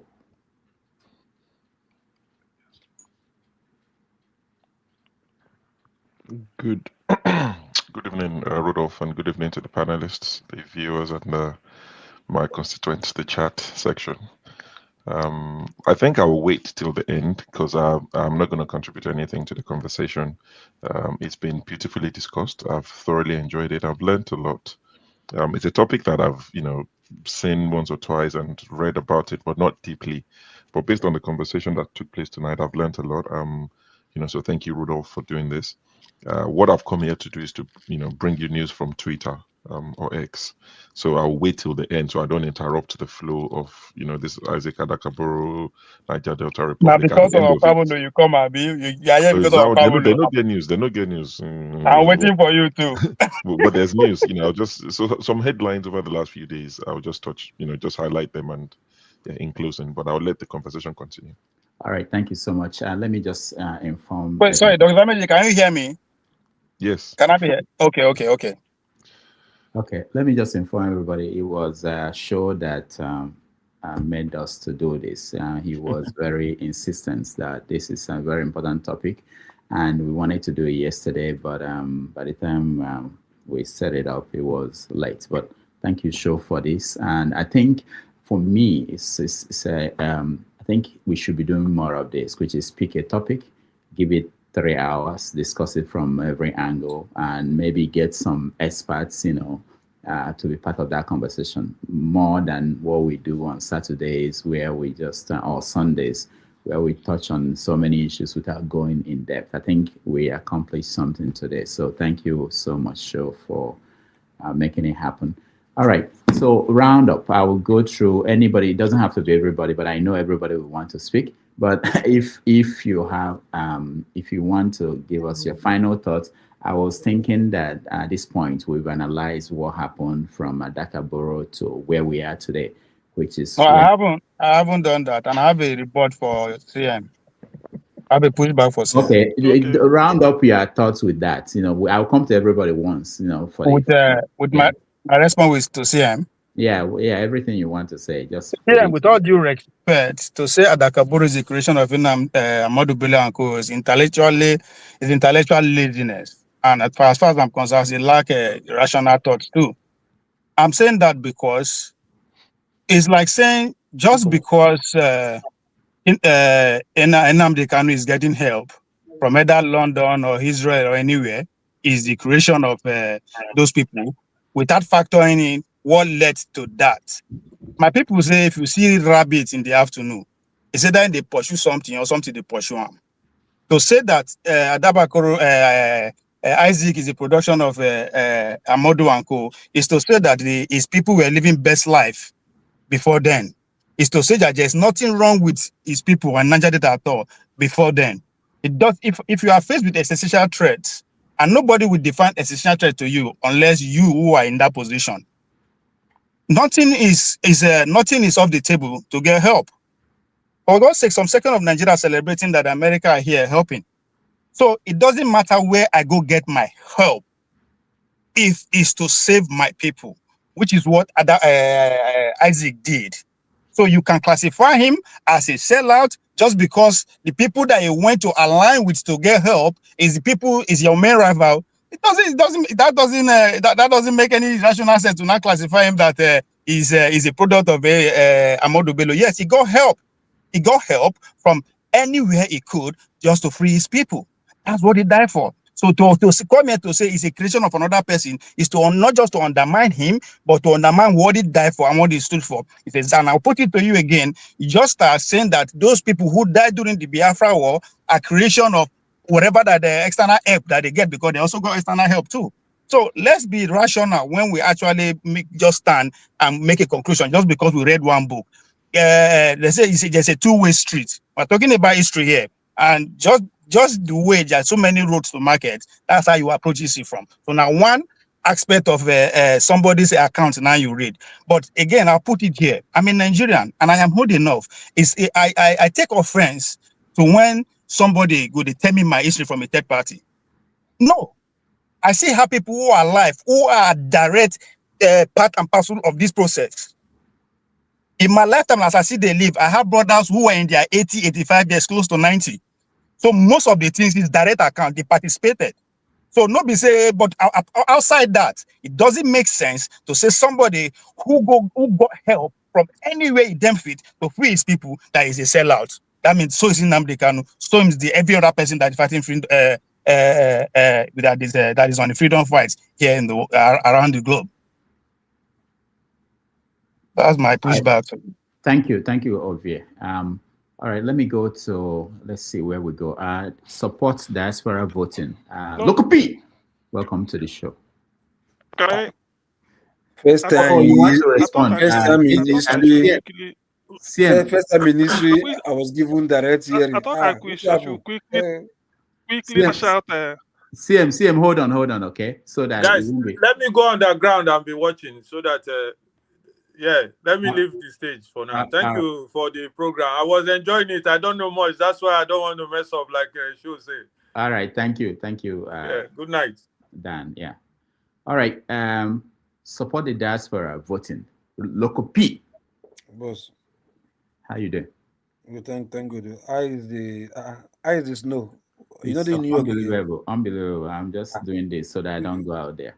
Yes, Tony, are you in the snow too? It's your packaging. You don't like Eskimo.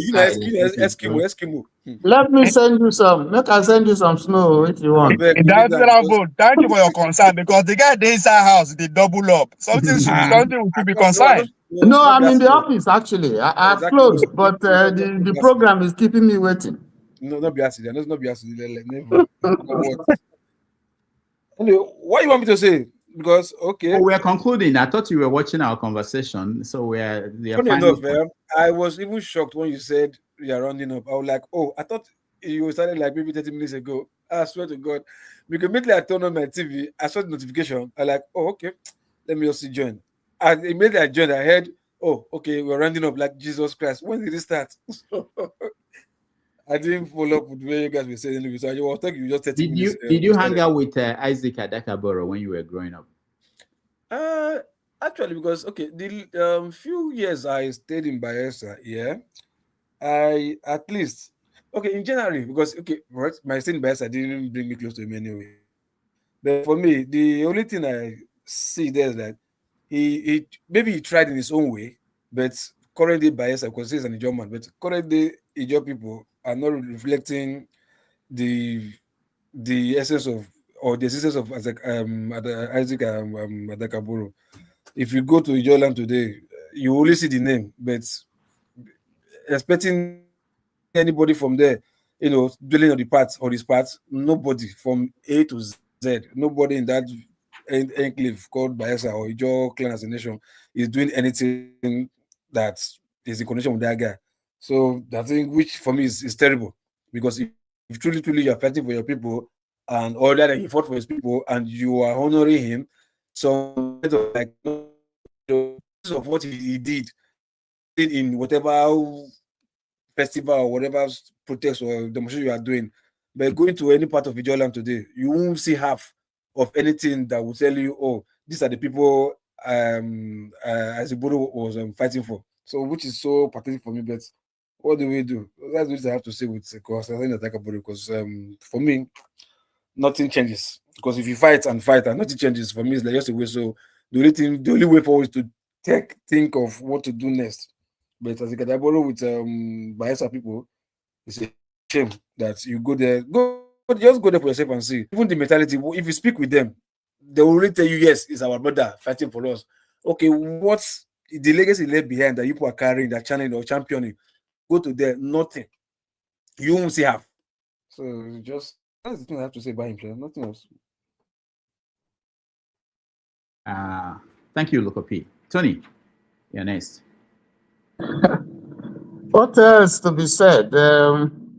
I think that it was good that you brought this out, because that's one area where we have not looked at, generally in our history. Is he a villain? Is he a hero? To the job people, his non people, he was a hero. To Nigeria, yes, he fought on Nigerian side, but we still we're not sure. Yes, he was buried in Lagos, I think, and then exhumed and sent back to Isaac Boro Park or wherever in Bayelsa. But I don't think that Nigeria, just like Nzogu, buried in Kaduna, taken from the war front where he died, and then buried in Kaduna, giving full military honors. So also was Adaka Boro. But I think that in looking at his life, like I said, there are a couple of things that we should learn, and like I said, that the issues that brought him up are still there, not being resolved, and in fact, gotten worse. So if Nigeria is looking for a much better country, I think those issues we address them. It's becoming almost impossible now. And I don't see how we'll be able to deal with all those things enough to get people who are disgruntled to see Nigeria as their own. So I just end by saying that, yes, it was a good thing that you brought it out. Depending on what side you belong to, I think we need issues like this. We need discussions like this, because there are one or two things we can learn. And that's my position. Thank you. All right. Thank you so much. CM, you can respond to I don't know the person that you wanted to respond to, and then round up your thoughts. 2 minutes. Overview. Okay. Thank you, Rudolph. Actually, well, you can draw a parallel between what Nnamdi Kanu is agitating and Isaac Adaka Boro for this reason. You see, I posted a link. This is what the brother, a junior brother to Isaac Adaka Boro, said. That it was Tafawa Balewa that encouraged them to do what he did. He said it, and if you follow it, then you will understand when they started it. I've told you the foundation is the fact that because they created Midwestern region, they create other regions, and you know that if you get to the Eastern region, Igbo is what they call the dominant. If you go to the North, is the Hausa, or they say Hausa Fulani. They thief want their own. So Tafawa Balewa felt that because the thief, United Middle Belt Congress is giving the Fulani a tough time, that they want to go. And United Middle Belt Congress, if you must know, is an ally of Action Group. If you must also know this, the lawyer that defended Joseph Taka when he was having his case was Bola Ige. Awolowo dispatched him to go and help the people of Middle Belt because he sensed a political gain. These are facts. So everybody wants to protect their own backyard. So Tafawa Balewa had to encourage Isaac Adaka Boro. By the way, when people say, because a lot of things I heard, that maybe something like Dockyard was cited in Aba. I have never heard it. Dockyard was based in Calabar, not Aba. If you know where it is in Aba, please come and give us the street, the house, because it's a head office. You can say where it is. These are history. It can be verified. The Eastern Dockyard, everything is in Calabar. Then it's as simple as that. There's nothing about it at all. They discovered oil in 1956. By 1960, Nigeria had independence. It was still under share. It was still gazetted under federal. It's not yet in the regions. It was still federal. part of why Ojukwu was saying that he will seize it from federal. Ojukwu can, if he's in the southeast, Ojukwu cannot seize it. If it's under Eastern region control or the oil, Ojukwu cannot say I seize what I have. You can't say it. He was seizing it. That's why he seized the oil belonging to Shell, because Shell was contracted by federal government. Not Emayo Bara. Not Emayo Bara at all. So these are facts people do not know. When they want to jump in, they want to say. That's why Ojukwu was agitating that unless he can never recognize Gowon, and because of that, whatever is due to the federal from the East, Ojukwu will seize it.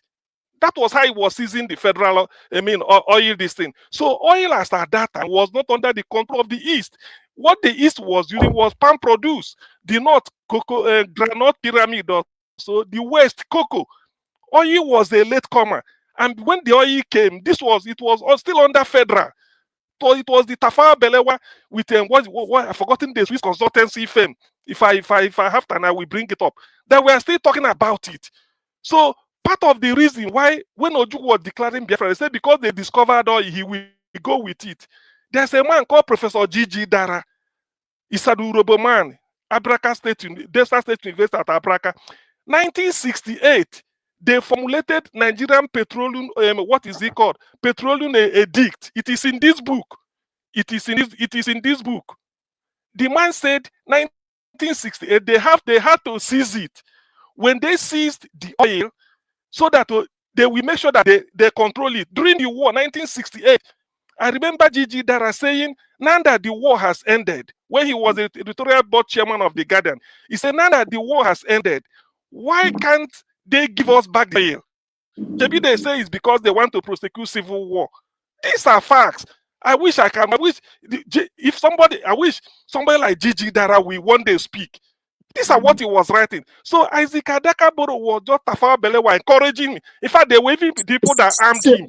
They were the people that armed him. What he is looking for? What he is looking for is essentially not a region, because the region where he belonged to is Eastern region. The people that are having it at the back, at their head, carrying it on head to get a region out of Southeast was Justice Udu Doma from Akwa Ibom, Professor Uyeta, the one that Zeke displaced.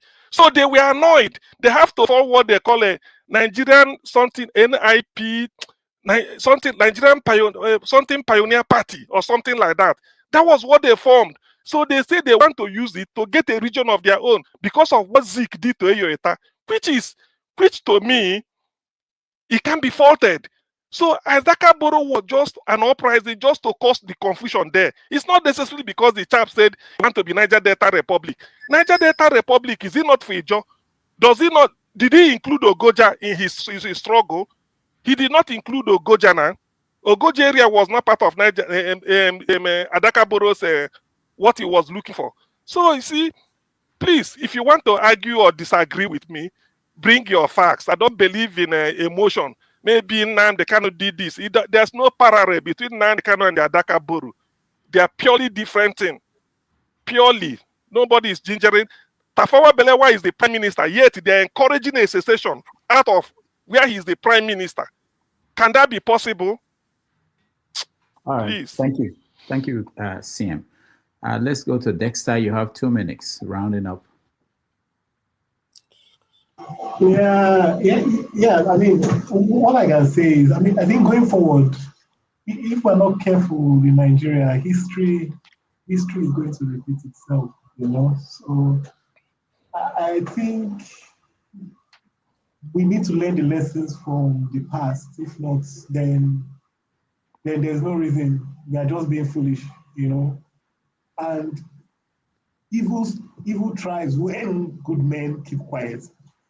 When we keep quiet about it. And so we need to start speaking more about it and speaking truth to power, whichever way. I must commend them. I'm not a big fan, but I must commend Showore for his being consistent and speaking truth to power. I listened to the things he had to say today. I think we should encourage we should encourage that in our civic spaces. If not, the next Isaac Adaka Boro story is about to happen again in Nigeria because the optics, the outlook is not good. The outlook is absolutely not good. It's absolutely not good. So, but we need to keep speaking up, and not just speaking up. We need to join in taking action. Because speaking is one thing, but we need people like Kwame Nkrumah. They have to be where they are places of comfort to come back to Africa and join in taking actions. I think that's another thing we have to start looking forward to doing. Join in taking action. If not, then everybody should maybe Nigeria should become a big refugee camp for everybody, for people to try and live. Thank you. All right, thank you, Dexter. Loco P, 2 minutes. Anyways, back again. If I don't come to you now, it will be Rudolph again. No.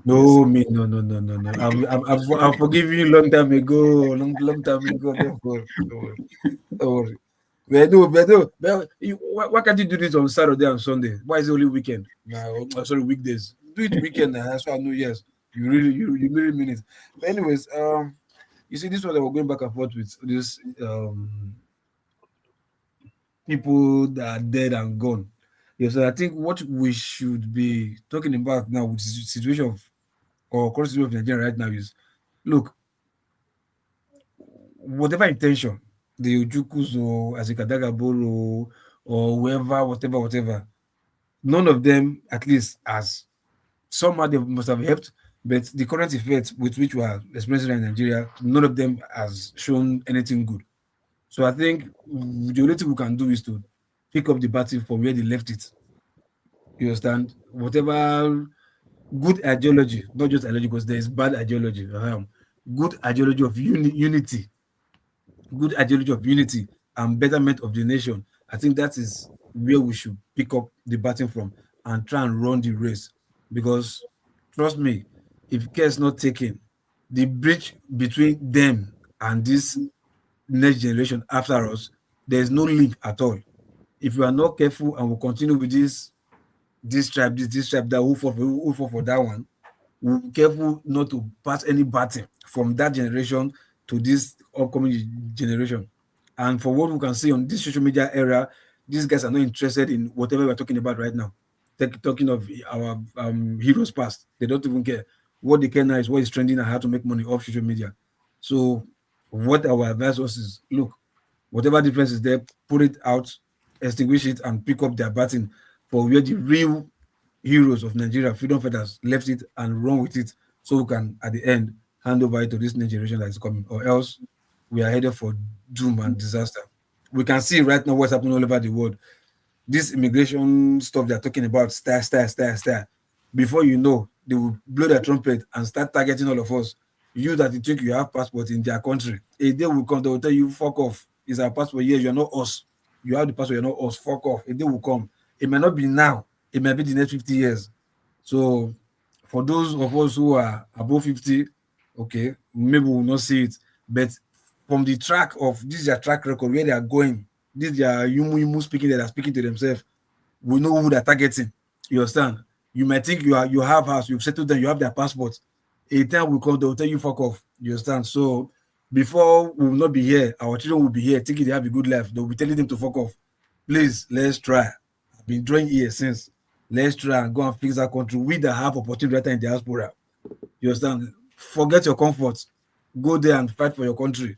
If you cannot go to Nigeria and fight, we have embassies where we can do it. Imagine the whole embassies of Nigeria in the whole of, if at the world, and everybody comes out and go to the various embassy and try and hold them responsible. Do you think Nigeria will not hear? Do you think they will not start listening to us? They will. But if you do it in America and UK did not do it, France did not do it, they will not listen. But by the time this whole country is spread like virus, do it. So they said that news will even carry it. Like I was telling you, like let the news, international media, by the time they carry that, look, Nigerians all over the world, diaspora all over the world, they're like agitating. I think the people in Nigeria will listen. You understand? Or at least they will look at what is the problem. So before we get to that level, because what we're seeing right now, the way the world is going, is doom day for people like us. Enough, a word is enough for the wise. Look, who you go hold responsible? Reno Mokri and Mahmoud. See one where they near you, Ovie. He didn't near you for you. He didn't near you. Didn't near you for you. See, he didn't near you, Ovie. He didn't near you. Now they tell you say Ogbebolo that is doing GSS 1, GSS 2. Now they tell you say he's doing well. He didn't near you here. More we hold ourselves responsible. Who live with that side? All right, thank you. Look, I make my comment. I want to leave. Yeah, Lokopi, thank you. Let's move on. AJ, go ahead. Okay. Rudolph, thank you for this program. I want to use this opportunity to appeal to the federal government. Let them return us to the regional governments. But this time, let them specially carve out the Niger Delta with Ogoja, with the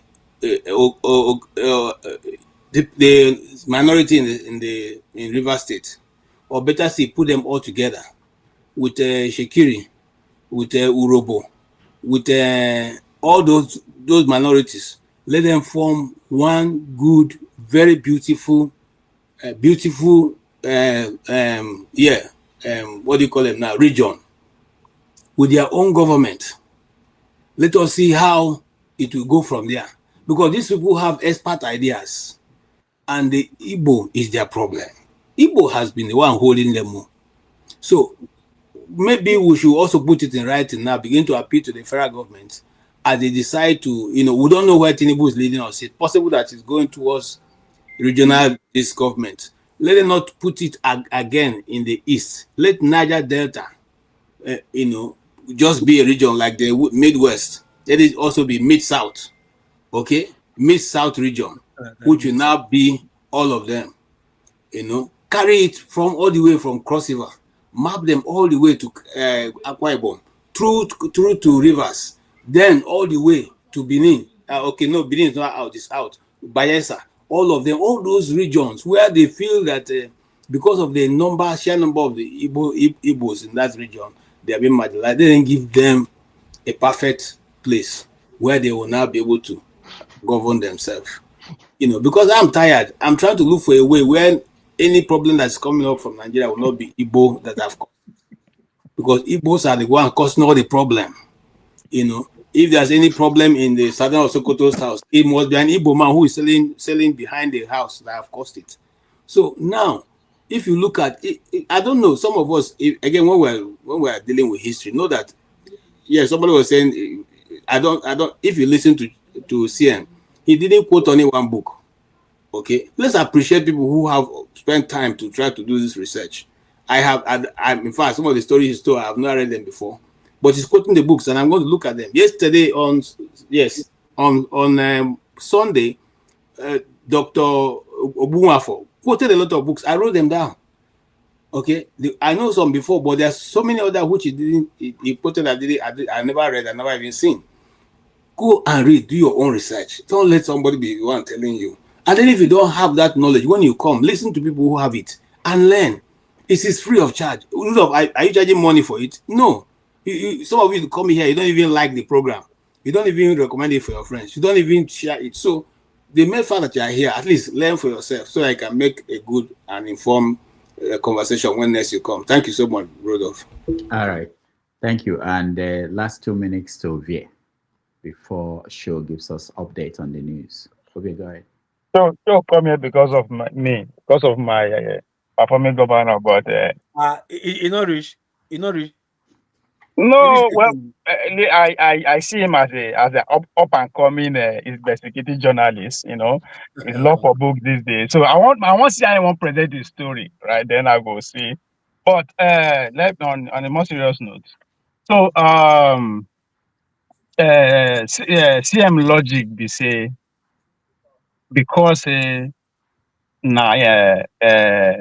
external force na fund Adaba Isaac. Now give him weapon, now give him everything. For that reason, whatever his people were going through is null and void. It's subject, it no matter. So for that reason, you should not even see him with the lens of Nnamdi Kanu at all. So Nnamdi Kanu, the fact that what he's fighting for is more important than the help that he's getting for every year and there. On that of Isaac Adaka Boro, the fight is fighting for is useless, not about not how integrate go get help. It should be the center of it. So that's your logic here, and it's very it's laughable because just because it's somebody quote one or two book and it's new to you, you believe everybody not the same. No, right? Just because you know they speak for yourself, don't generalize it. So, but it's all about logic here. When you read book, it's one of this. As far as I'm concerned, there are three heads to a coin. There's the head, the tail, and the edge. So if you read the account, the reason we gathered here, I mean, says everything. Unless you are saying what Dr. Damage is saying, it doesn't know, he has no ounce of idea of what he's talking about, because we are here to talk about a man who actually take the state by the horn because of what his people is going through. Nobody actually go against that fact yet. But to say that he's not a revolutionary, he's not a visionary, it behooves me just because of where he's getting his paper from. But Dr. Rami, I'll round up with your last question. From that time till now, how far?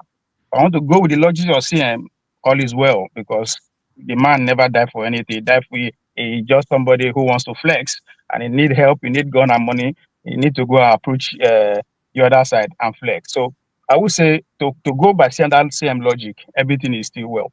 But I won't go with that because Isaac, I'm trying to talk fast, I forget to complete me. But Isaac is somebody, to me, he belongs to the generation of revolutionaries. Right? What he envisioned that is people, regardless of their population, with the God-given mineral resources under their bed, they should be able to have a better life. But most importantly, somebody will shit. But most importantly, their people deserve a voice at the table. At least if we know if you give us freedom, give us a voice at the table. And that generation, even though you know survival, led to the creation of, at least even to Ijaw people alone, almost 3 states, Rivers, Bayelsa, and the rest. So if you look at it from that point, then you now ask, what the following generation, what did they do? The likes of Wike, Amechi, Odili, Ibori, Igbenidion, Oshomole, the current Senate president, my current governor.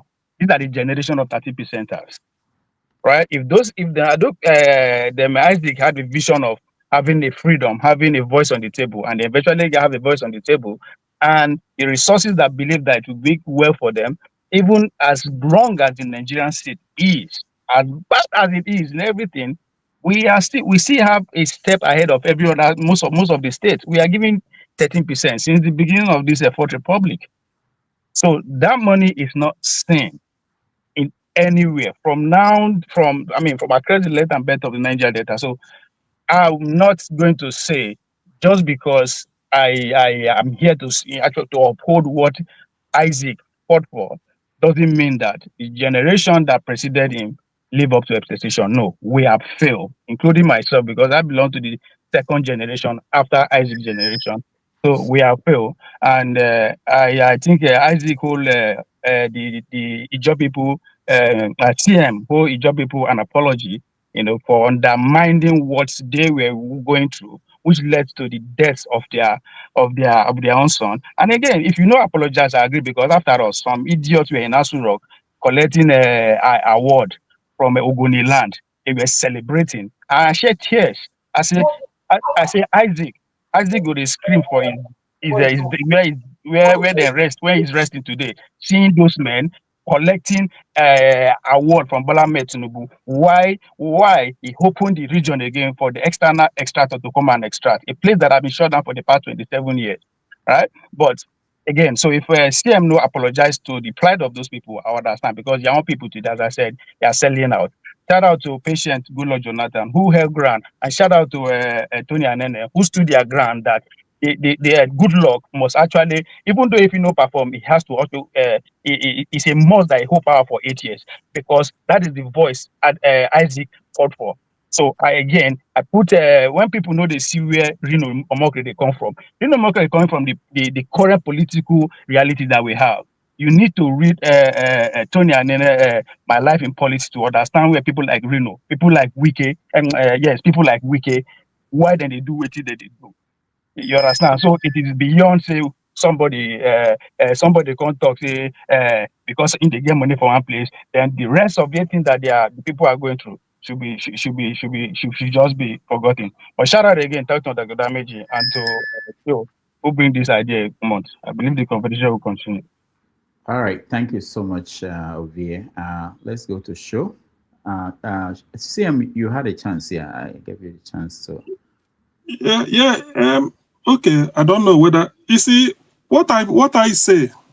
The thing is, when we're talking about this as Adaka Boro, whatever, and all those things, I wasn't around then. I didn't witness it. So how would I know if I want to know? I have to go into the archives. That's why I read. So I don't know. I don't have who do I apologize to, because I have to go and start to look for all these materials and read. When I mentioned like anybody, if you want to know, there are people who can write anything they like, call it books. If you want to have an authoritative idea about Niger Delta and their struggle, go and read the biography of Pa Edwin Clark. Nobody is more Ijo than him. Though his own Ijo is from the Delta area, Delta State, which was Midwestern region. So I've read it 3 times now. Okay, if you've read it now, let us go page by page. I tell you the page I'm talking about when I quote. If you bring out your own, I open the page, then we compare. So when we say this, you don't just accepted. I want to ask a simple question. In your own words, trust me, your words, you look person like Edwin Clark, like person who really mean well for Niger Delta people, Ijaw people. You look like a person like that. No, it's not whether he meant well. He's documenting his struggle and what he did, even where he made mistakes. Not really whether he meant well. I'm not judging him. It's like in the Bible. If you quote the Bible, you may disagree. But when you say Exodus chapter 14, verse 14, is the Lord will fight for you and you have to be still. You may not agree with it, but you are telling somebody this is what was said there. So what I'm trying to bring out is, even all the letter, the meetings they were doing, the way the man started talking about their struggle. So when I use it, without reading this book, I wouldn't have known why they created Midwestern region and the people, the people that, that spearheaded it. So it is not enough to dismiss somebody's logic based on flimsy excuse. I mean, I don't have to apologize for that, and I can never. Isaac Adaka Boro, there was something on the table for the creation of a region from the Eastern region, led by Justice Edbert Ududoma, former Justice of the Supreme Court, Professor Eyoeta Henshaw. There are many of them. Even Harold Bipria is an Ijaw man. So this Adaka Boro own was because Tafawa Balewa knew and Ahmad Bello. If you create from the West, they also create from the North, you create from the East. They don't want the TV people to have their own, UMBC. So we have to go and prop this person to be the confusion. Why is it the fact that because he's saying the people are marginalized? As at then, when we are talking of this marginalization, the oil from their area is still federal. It's not controlled by Emaya Obara in the East. Obara never controlled crude oil. When he was regional premier, Obara never controlled crude oil. It was only palm produce. What you used to have Obudu Cattle Ranch, Transamadi Industrial Estate, what is it called? And all that these things he did in Hotel Presidential, Enugu and Port Harcourt. So after then, all this Yenegua, they were more like a village. In 1961-59, what were they? What can you cite there? All this one, somebody come and say that Dockyard was in Aba. Where? Let him quote the address. Dockyard was in Calabar. If you like, you can Google it. So this is the type of thing you challenge. Where was he located? Aba. Aba is even if it should have been at Enugu now. It should have been at Enugu. How can you go and put it in Aba? Aba is just, what is Aba as at 1966? What is Aba as at 1950, 51, 52? People should use their common sense. So, but when people want to come and talk, you see, I'm still saying what I'm saying. Isaac Adaka Boro was just a creation of Tafawa Balewa and Ahmadu Bello to bring Southeast under Mayopara, because the people of Ogoja area, they wanted a region of their own, and they were joining to be able to present a common bill. Then this one started. Today, Adaka Boro is now somebody to say they did this. These are all just lies. His own brother even said it. His junior brother say he has been in communication with Tafawa Balewa, who was encouraging him to do it. And then somebody, I posted a link there. It's in the Punch. It's a news. All right. Please. Thank you, CM. Let's now, thank you everybody for this conversation. I really appreciate that. We are going to do more of this, where we bring out 3 hours and tackle an issue that with wide implications for Nigeria, the history of the country. I appreciate all of you. Let me go to Show, who has update on the news, stories in the news. Show. All right. Thank you, Rudolph. And once again, thank you for anchor this show. I don't think anyone could have done a better job. So thank you for agreeing. Now, some of the things that caught my attention in the news, and of course they're from Twitter, so brace yourselves. It's not from NTA. I'm not sure if I mentioned this on Saturday. So Borno State are trying to reintegrate 117 repentant terrorists into the society. That's one. And only today, the Benue State government have sought the federal government's approval to rehabilitate 400 repentant terrorists. So Benue State are saying, federal government, please give us the right to reintegrate 400 repentant terrorists into the society. I mean, if rumors are true, their governor, being a Christian, is trying to lobby himself. Maybe Tinubu will look his way and make him his VP, because they are saying, the Muslim are not fly and all of that. So their governor is, trying to, do whatever I can do to get Tinubu's attention, I guess. Also, Federal High Court in Abuja has set March 24 as the day that they will rule on the case, because they are trying to deregister ADC as a party before 2027. So, some people filed the suit, and it was initially ADC only, but it was going to be too obvious. So they decided to add Accord and Zenith Labour Party, and I think Action Alliance as well.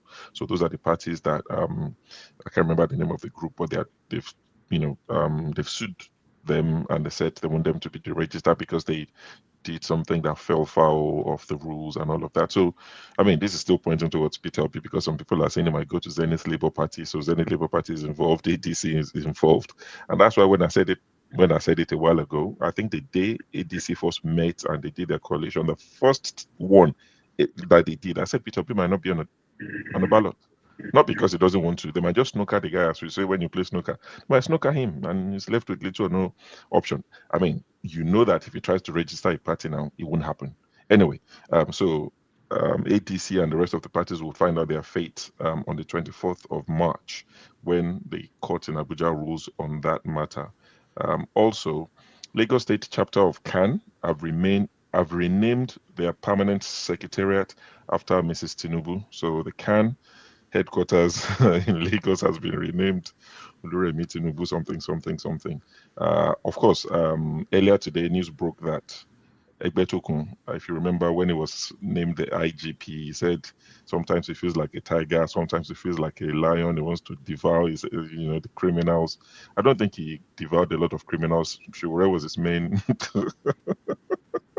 Shiwore was his main person he was following all around. I mean, rumor said he resigned. He was sacked, but Tinubu tweeted from his official Twitter handle that he has accepted the man's resignation because the man cited family issues that he had to go and deal with and all of that. So we have a new IGP. I think it's Tunji Disu, famous. A lot of people are saying it's no longer the Tunji Disu that because Tunji Disu was quite liked, is quite liked by a lot of Nigerians. I mean, by Nigerian standard, upright, decent police officer and all of that. But people are saying it's probably a changed man for him even to have been chosen and all of that. So, I mean, time will tell if he's still the same loved Tunji Disu. Also, Peter Obi's convoy was attacked by would-be assassins because, they opened fire on his convoy when he visited him and a few of his supporters when they visited, I think, former governor of Edo State, John Oyegun. So, you know, they were inside already. They were inside the compound. They were inside already. Okay. Yeah. So I saw I saw pictures of it with the case of the bullet and all of this, the gates outside. and all. Some people are saying it's staged, you know, sympathy votes. We already did the same.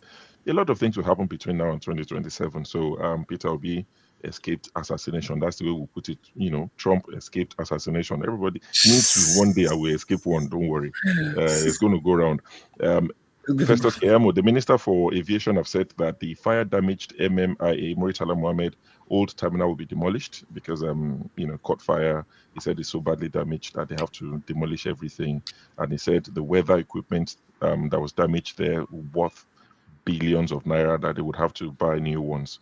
So just be ready to contribute towards this tax or whatever. You will pay one way or the other. We have to buy new equipment. Mike Ozekome, the federal government have filed fresh charges against him.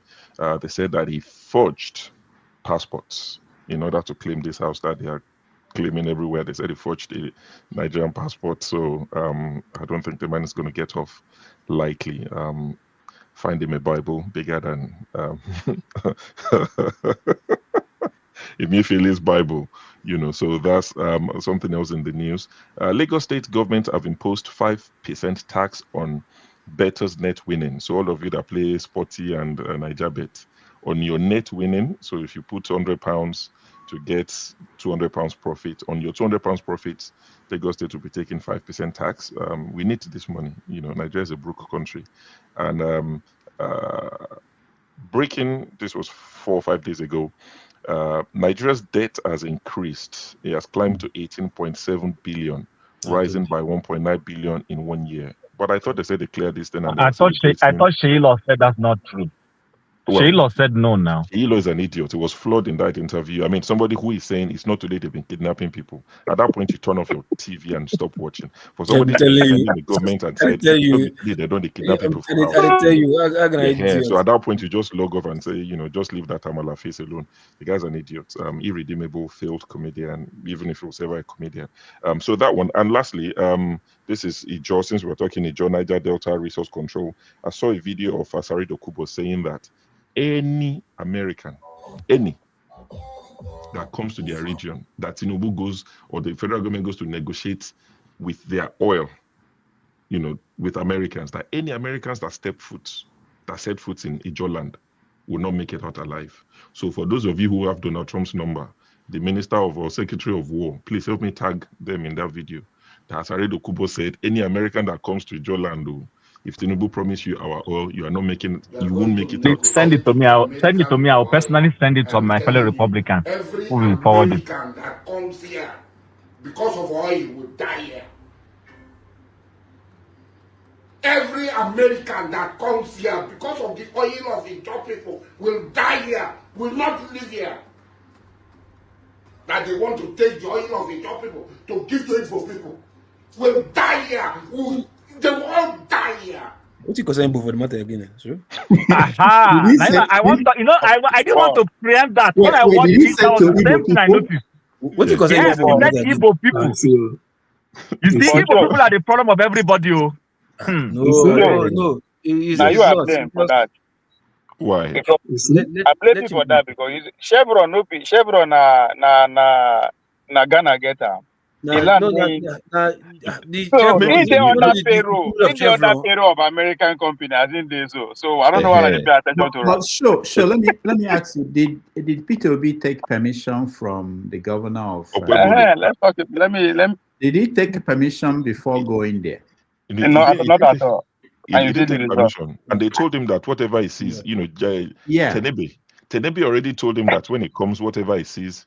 Because let me just hold on. Let me show you the person that took permission. God bless the governor. How he was received. God bless the governor. Man, that guy take my job. Be that guy. That job I want. The governor. The governor of Edo State. The Akpako Budosa. Don't mind them. And my job is that. I'm a job I want. Akpako Budosa. Don't mind them. God bless the chief of staff. My guy. Trusted. But I don't get the counter that this guy get. God bless the governor. Romeo, incoming chairman. God bless Romeo, God of life, a good man, a man that the youth are counting on. But I beg, why do these people wear white? Are they in a cult? You are chief. White is the color It's a of symbol God of bless you, richness now. We are control. Symbol of we are control. God bless This you.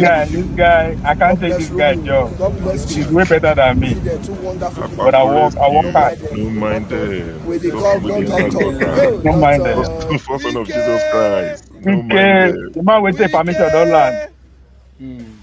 Take permission, we'll give you red carpet.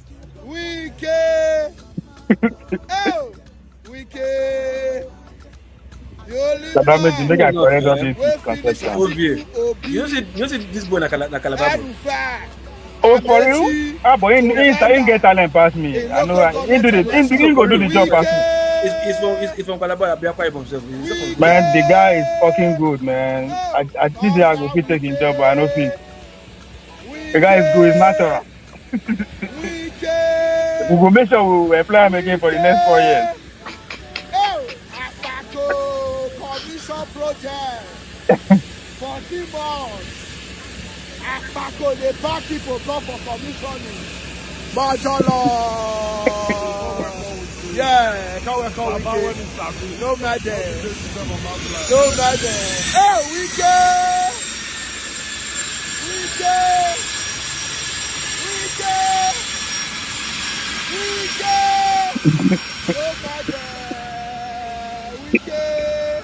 Bad when the guy carry out. This guy go now Abuja will send down next. To carry the good people of Edo South along the way you are doing, Romeo, very loyal to the party supreme. Ogbede Iyama, trusted son. No matter. God bless Lawrence. Don't mind them. Don't mind them. The governor of Edo State. You need to hate to the one promoter. The performing governor of Edo State. Correct. 14 months, you dey commission anyhow. Anyhow. The governor of Edo State. Oh, party supreme with the SSG. God bless the SSG. Very humble man. You know the race body. Please, Rudolph. Yeah. Please, Rudolph. Yeah. Cannot be. I can hear you, Sam. Go ahead. No matter. Okay, no, let this thing finish. Rudolph, I'm so angry that please, Rudolph, just remove the video. So, you will give me 1 minute wait. to give you the Pay attention, Joe. MCT 001. Correct. This guy is supposed to be Abuja. He's not supposed to be. Now, Tinubu is supposed to be here. And we get. You see Atiku. Where were you Atiku? That is it, man. Akpako. Akpako rescue. Akpako deliver. The man where they walk up on water. Man where produce 54 tractors for all the 18 local governments. Yes, he don't try. Jesus Christ. Wike life in the door with the governor of Edo State. Wike, the only man. Why we cannot bring it back now? When Ameshi, Ben Arufai, the only man that is stronger than Atiku. Hey, Wike, the only man that don't test the microphone for 2027. NCT clear. Confirm. Let that woman wait just see the may come contest again. May. Yeah, better pass me. I can't take his job. Okay. Right. So, can I take 1 minute to straighten things up? Hold on. So let me just finish, and you have your minute if Rudolph agrees. So I just saw that that was the news roundup, and I just saw in the comment section. I almost forgot. El Mencho, the leader of the CNG or CJNG group in Mexico, was taken out by the military. Joint effort with the US, and you've seen what's erupted. Different cities in Mexico going up in flames, burning Costco, cars, everything. And I just thought the World Cup is in about 4 months. Soccer, football, is in about 4 months, and it's going to be co-hosted US, Canada, Mexico. If that was in Africa, they would have cancelled it already. They would have stripped you of it. But it will still happen in Mexico. So that tells you, even as brown as they classify all of us as brown still pass brown. So that's just to mention that one. And lastly, guys, those of you in the comment section, those of you watching that can't join, you're itching to join, And even those of you that will watch this between now and Saturday, go and break your kolo. We call it kolo in Yoruba. I don't know if it's the same as Edo or this is quite similar. Go and break your piggy bank. You're safe. Go and break it, all your coins that you've been saving. Because on Saturday, super chat has to be more than the usual. Avoid super chat if you can, because Google takes a decent cut of your super chat. So do Zelle in America, do Rudolph Okonkwo in Nigeria, bank account and all these things, because Rudolph's birthday is on the 26th. I don't know if I'm correct. I think I'm correct. His birthday is on Thursday. So go and break your kolo, go and break your all this, go and gather all the money. If you've never done super chat before, go and find £10, $10, whatever. Even if you're a panelist, go still and you contribute your time and effort. We appreciate it. Go and find $10, $5, $50 as the spirit leads you on Saturday. Let's appreciate Rudolph. Let's say thank you, for his selfless stuff that he does. This is a man that's given everybody the keys to the studio. Everybody will just wake until we have to regulate it. Anybody will just wake up one day and just put one topic and start talking whatever nonsense they like. It's guarded in most places. You can't just open it and let people. And that's why people think when people say Rudolph is paid by one government, I said he's paid. He gives the key to forefathers, which is on one extreme, and he gives the key to CM to do Igbo channel, Igbo program that nobody else understands, but he's paid. And he gives two extreme people the keys to the studio. Sometimes there is a show going on. I'll call him and say, Rudolph, have you seen what they're doing on the channel? You say, what are they doing? I'm not watching. So I'm saying all of that to say it's Rudolph's birthday on the 26th. I think it's going to be 21 again. So whatever you can do to support the show, please do. So Rudolph, happy birthday in advance. We'll celebrate it again on Saturday. The problem I have with Rudolph not a throw party. Why not tell us since maybe for buy ticket, show up? And he lives in Babylon, no? Where all the rough happens. Yeah, so that's me. So Rudolph, I'll hand over back to you and I'll let you. Why you want to change the tradition? I ain't they do celebration, I ain't go kick out. We go kick out, but they go empty-handed now. No, we'll come with empty stomach. Why you want to change tradition? Sure. If I knew that was what you were planning, I wouldn't have. I have it on my calendar. It's somewhere on my phone. So I always wish that people would forget. But anyway, thank you so much. Doctor, can I give the real news? Yeah. So that your channel go balance, right? Could be tossed here. So sure. I'll come out one credit for your journalistic point. You take one route, right? The biggest news, which actually gave me nostalgia because one thing I'll be proud of myself is that when I started my foundation was to host secondary schools, started from my region, then the state, then the federation. So after one edition, I noticed that the stadium where I use for my village, because we have two secondary schools, one government, one community. So the secondary school one, we want to do a good show when you go need to upgrade them. And millions we no get. So this week, as I speak, the performing governor, Akpako Rescue, has donated 54 tractors and dredges just to carry out make sure that the communities, the villages are more accessible, dredges and all that kind of a thing. That's the biggest news to the voters, to the village people. So to the trendy people, now be JFK, GFC, where you try when it's when you try to give speech. So that's what people are I see. And that's the problem where we get as people. So when we win again now, they go say they're rigors. It's actually doing something for us. Right. So when I saw that again, I just remember, okay, before now, maybe in the next 2-3 months, they will grade my stadium for me, and I'm back to life again. You see, and somebody will come. That's how you know when somebody is lying. Hold on. Yeah, the problem with that, those people where they oppose me, you guys have never been able to convince me with either policy that is better than his, or tell me this is a candidate that is better than him. Una just they insult. That's why I believe that we go win. Not be seen because of anything, because you guys are failing. The fact that you guys could not realize that all the education we want to use run the same for the past 24 years, this is what we have. And instead of you to realize and go back to say we are sorry to the ordinary people, and there with them, no, not the insult. Not the insult. The man is doing what he's supposed to do. So for you to convince me that I'm selfish, you have to give me an alternative. Politics is local. You think what you go do for a village that will benefit them. So for us to ask the consensus, because that is what you for. I'm an individual person.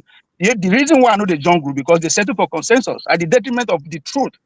You understand? So convince me with a better option and better policy. I will listen to you. You can insult him all you want. It's like me. I did mess up when I speak English for here. Even though anybody will point at that, I'll point it out. I'm not a good English speaker, so I can relate with him on any level. And the days that you people will come out because they will not go school and be speak English, will be telling the village person who to vote for, where to eat, who to sleep with. Those days are over. Are we not shutting? Are we not closing from Adaka Boro? How we take I am closing up because I am closing up because I am making sense. So no, you're not making sense. So you exactly.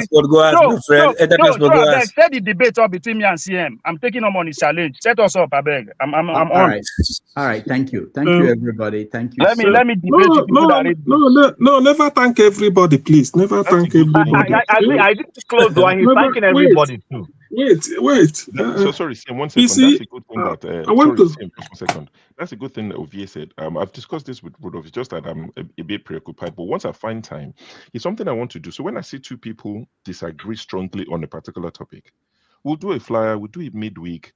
We'll give each person half an hour. Do your research. Send your supporting documents to us. We'll display it, your sources, all these books you've read. We'll do like 1 hour, half an hour each. So it'll be like 15 minutes, then 15 minutes to the other person. There's no panelists. Nobody's coming to disrupt the two of you. Just the first one that came to my mind, and if they watch this later, it was forefathers and Boom Boom Ray. Boom Boom Ray. Because they always argue. Forefathers said, let's do military first. Boom Boom Ray said, let's do infrastructure, education, hospitals first. And I did a flyer. I just used AI to do a flyer. I sent it to Rudolph. I think Rudolph just, I'm too busy for this. No, I saved it. I have it. Yeah, so when we have time, it's a good idea that we'll do. Like today's topic now, it was debated from two different positions. And I hope that is encouraged people to go and read books, to go and learn more about Isaac Adaka Boro, what led to what he did. You don't have to believe CM. You don't have to believe Ovie. But they've given you two strong opposing views. It's for the people now, if we won't be lazy, to go and read, to go and research, and make up your own minds. We're not here to convince you. It's not the debating society to say, I hope I've been confused or I not confuse you. Go do your own research. But CM, back to you. Sorry. Okay, yeah. Thank you. Thank you, Sho. What I want to say is regarding that video clip of Asare Dokubo. You see, sometimes when we react to, when we respond, not really react, when we respond to certain piece of news or something, people may say that we are too sensitive, or maybe they will say we are doing propaganda. America bombed Nigeria, and Nigeria said they collaborated with the US. Before Trump bombed Nigeria on December 25th, they sent an advance team to come and investigate whether there is really Christian genocide. That was in November. I was in US then. The guy came back, submitted a report, and confirmed it. Yet when America bombed, all they were able to say is, na Igbo man where they say screwdriver for Nisha. Na intel Trump to bomb Sokoto. Entire meal. It was very one was left there. I said Nigeria. So you see, that is one. And they keep, you see, do you know why? Some of you people that are not Igbo may not know. Propaganda and narrative that led to, not the coup, but that led to the Civil War. This type of thing, this nonsense, say the Igbo coup, even Ojukwu have to call, Babangida had to write a book in black and white. If you don't believe a Gwari man, why not believe a Yoruba man who said why we struck? And they explained this is 1982. Yet today we are suffering for it. There's a Fulani man called Dr. Osman Bugaje. He read bachelor's degree in pharmacy. I think master's before he then did a PhD in Islamic studies. He's still alive. He said the oil in Niger Delta belonged to Jigawa, then the Fulani, and then get them. Yet Asari Dokubo is saying that America want to take a Ijo oil and give him Dibo. You see it? You see the way they are propping. When Ahmadu Bello said they want to dip Quran in the sea, it is Asari Dokubo they meant. Now they've gotten a propagandist in the mood of Sadwana in the Niger Delta. Let them go and tell him, this is what he's saying. The other day, somebody from Adamawa, a Christian, killed somebody from Benue State in Port Harcourt. Asari said he left everything and said, Ndi Igbo, IPOB supporters are now the people that went, not that they killed, but they went and destroying businesses owned by Yoruba Muslim, Ijaw Muslim, every Muslim in Port Harcourt. This is the way it starts. This is the way. That's why some of these things, when we hear it, people may gloss it over. That is the thing. Even this is at least what happened on December 25th is an eye-opener. When America had to send legislators from United States, go and investigate. They came to Nigeria, they talked to the third thief. They went to the palace. The man exposed everything to them. They went to the refugee camp. Is it in Igbo that we are there? They now came back and then went to the Catholic mission in Makurdi. They explained, even as I'm talking to you, we had a guest here, Frank Uto, a lawyer from Yelwater, the village that is highly decimated. He came here. He's in America telling them the truth. Yet, who are they blaming? A screwdriver seller in Onitsha. You see it? This is Nigeria.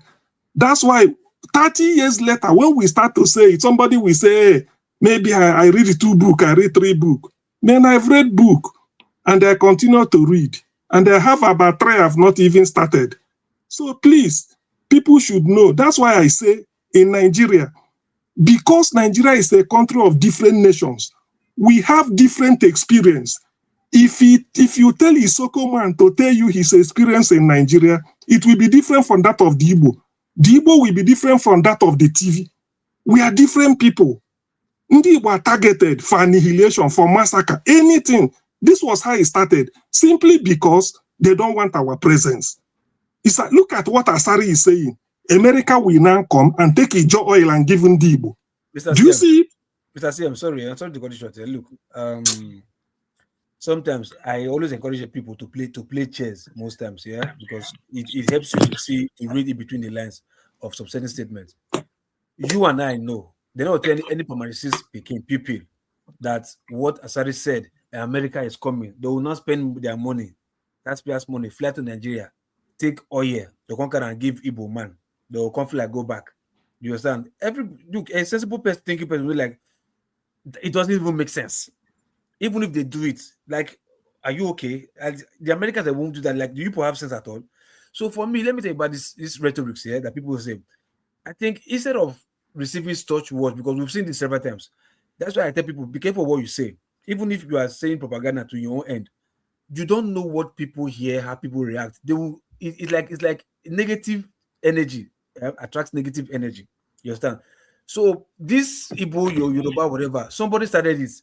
Instead of somebody to wise up and expose this person for what they are doing, they went on with the negative energy in the name of you want to banter back or strike back. You do me, I do you. Before you know, it now metamorphosed to where everybody now believe. Locopi is because of the loss of life. When they start to I'm coming. Listen, please add this one to it. When they prevented Ndi Igbo from voting in Lagos and slaughtered them, do you know what they say? Listen. Hold on, please. Hold on. When they were slaughtering them, do you know what they say? That Ndi Igbo said Lagos is no man's land.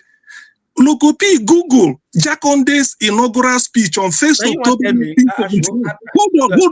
Hold on. Listen, 1st October 79 is far away. As at last year, Daniel Boala now serving Tinubu, said it on Open TV that Tinubu is investing more in Lagos because Lagos is a no man's land. Hasn't today nobody has challenged Daniel Boala for calling Lagos a no man's land. We're still saying the same thing, yeah. And nobody has You say you read book. Now everything you would rationalize. That's a political statement. Person will read book, nobody read anything when you see. Somebody my friend, go and sit down. Somebody will talk time. That link. Can you share that link with Rudolph? Rudolph, let him share it with you so that he can share it with us. Because the moment you close this platform now, I won't be able to see it. What link? Which link? There's a link CM shared about some information. I posted it. I highlighted it on the. Okay. See, you see, Loco P, me and you no go through anything. But when they will slaughter and Igbo, it's because of something very stupid like this. They will start to kill people and then burn their businesses. That's why we will get no be only people they slaughter. We are all Nigerians here. Everyone they slaughter. How many people? Come. How many people from Ososo did they slaughter in Lagos in 2023? Only how two. many?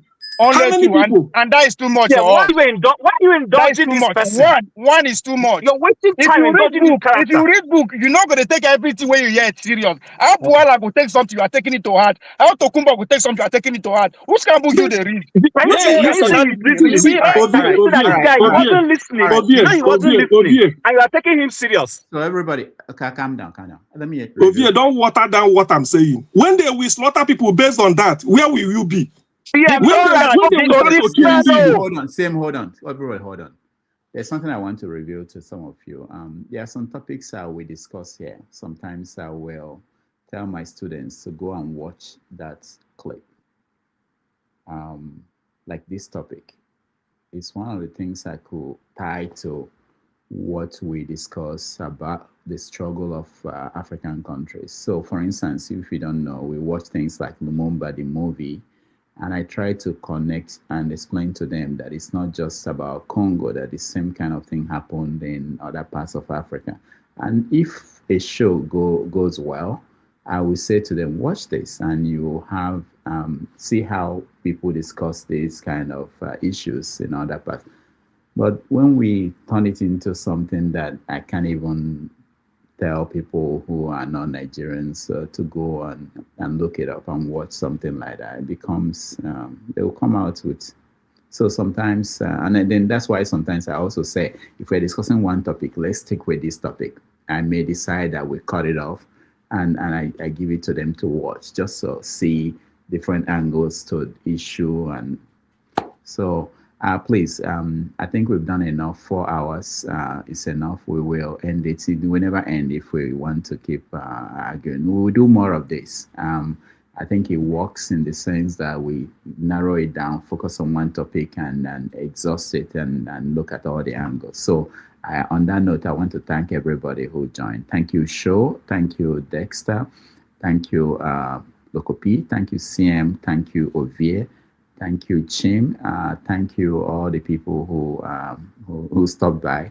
Let me thank those that supported us. It's very important. Aladdin, Kelly, thank you so much. Oscar Blackbone, thank you. Joseph Oji, thank you so much. And Joseph Oji again.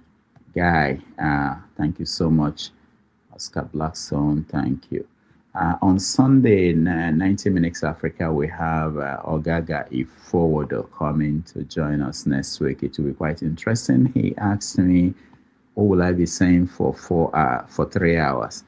I told him that there are people who are waiting for you to come and they will ask you questions that you have an interesting conversation. He's not aware of what we do here, but he's a very important voice. He's a lawyer, a professor in a college in America before he went back to Nigeria. And so that will be the show for this coming Sunday, if you can join us. Again, thank you, everybody. Those watching at home, those on the comment section, I appreciate all of you. We'll do more of this. I think it's very healthy and very good to expand the topic. Thank you, everybody. I will say good night.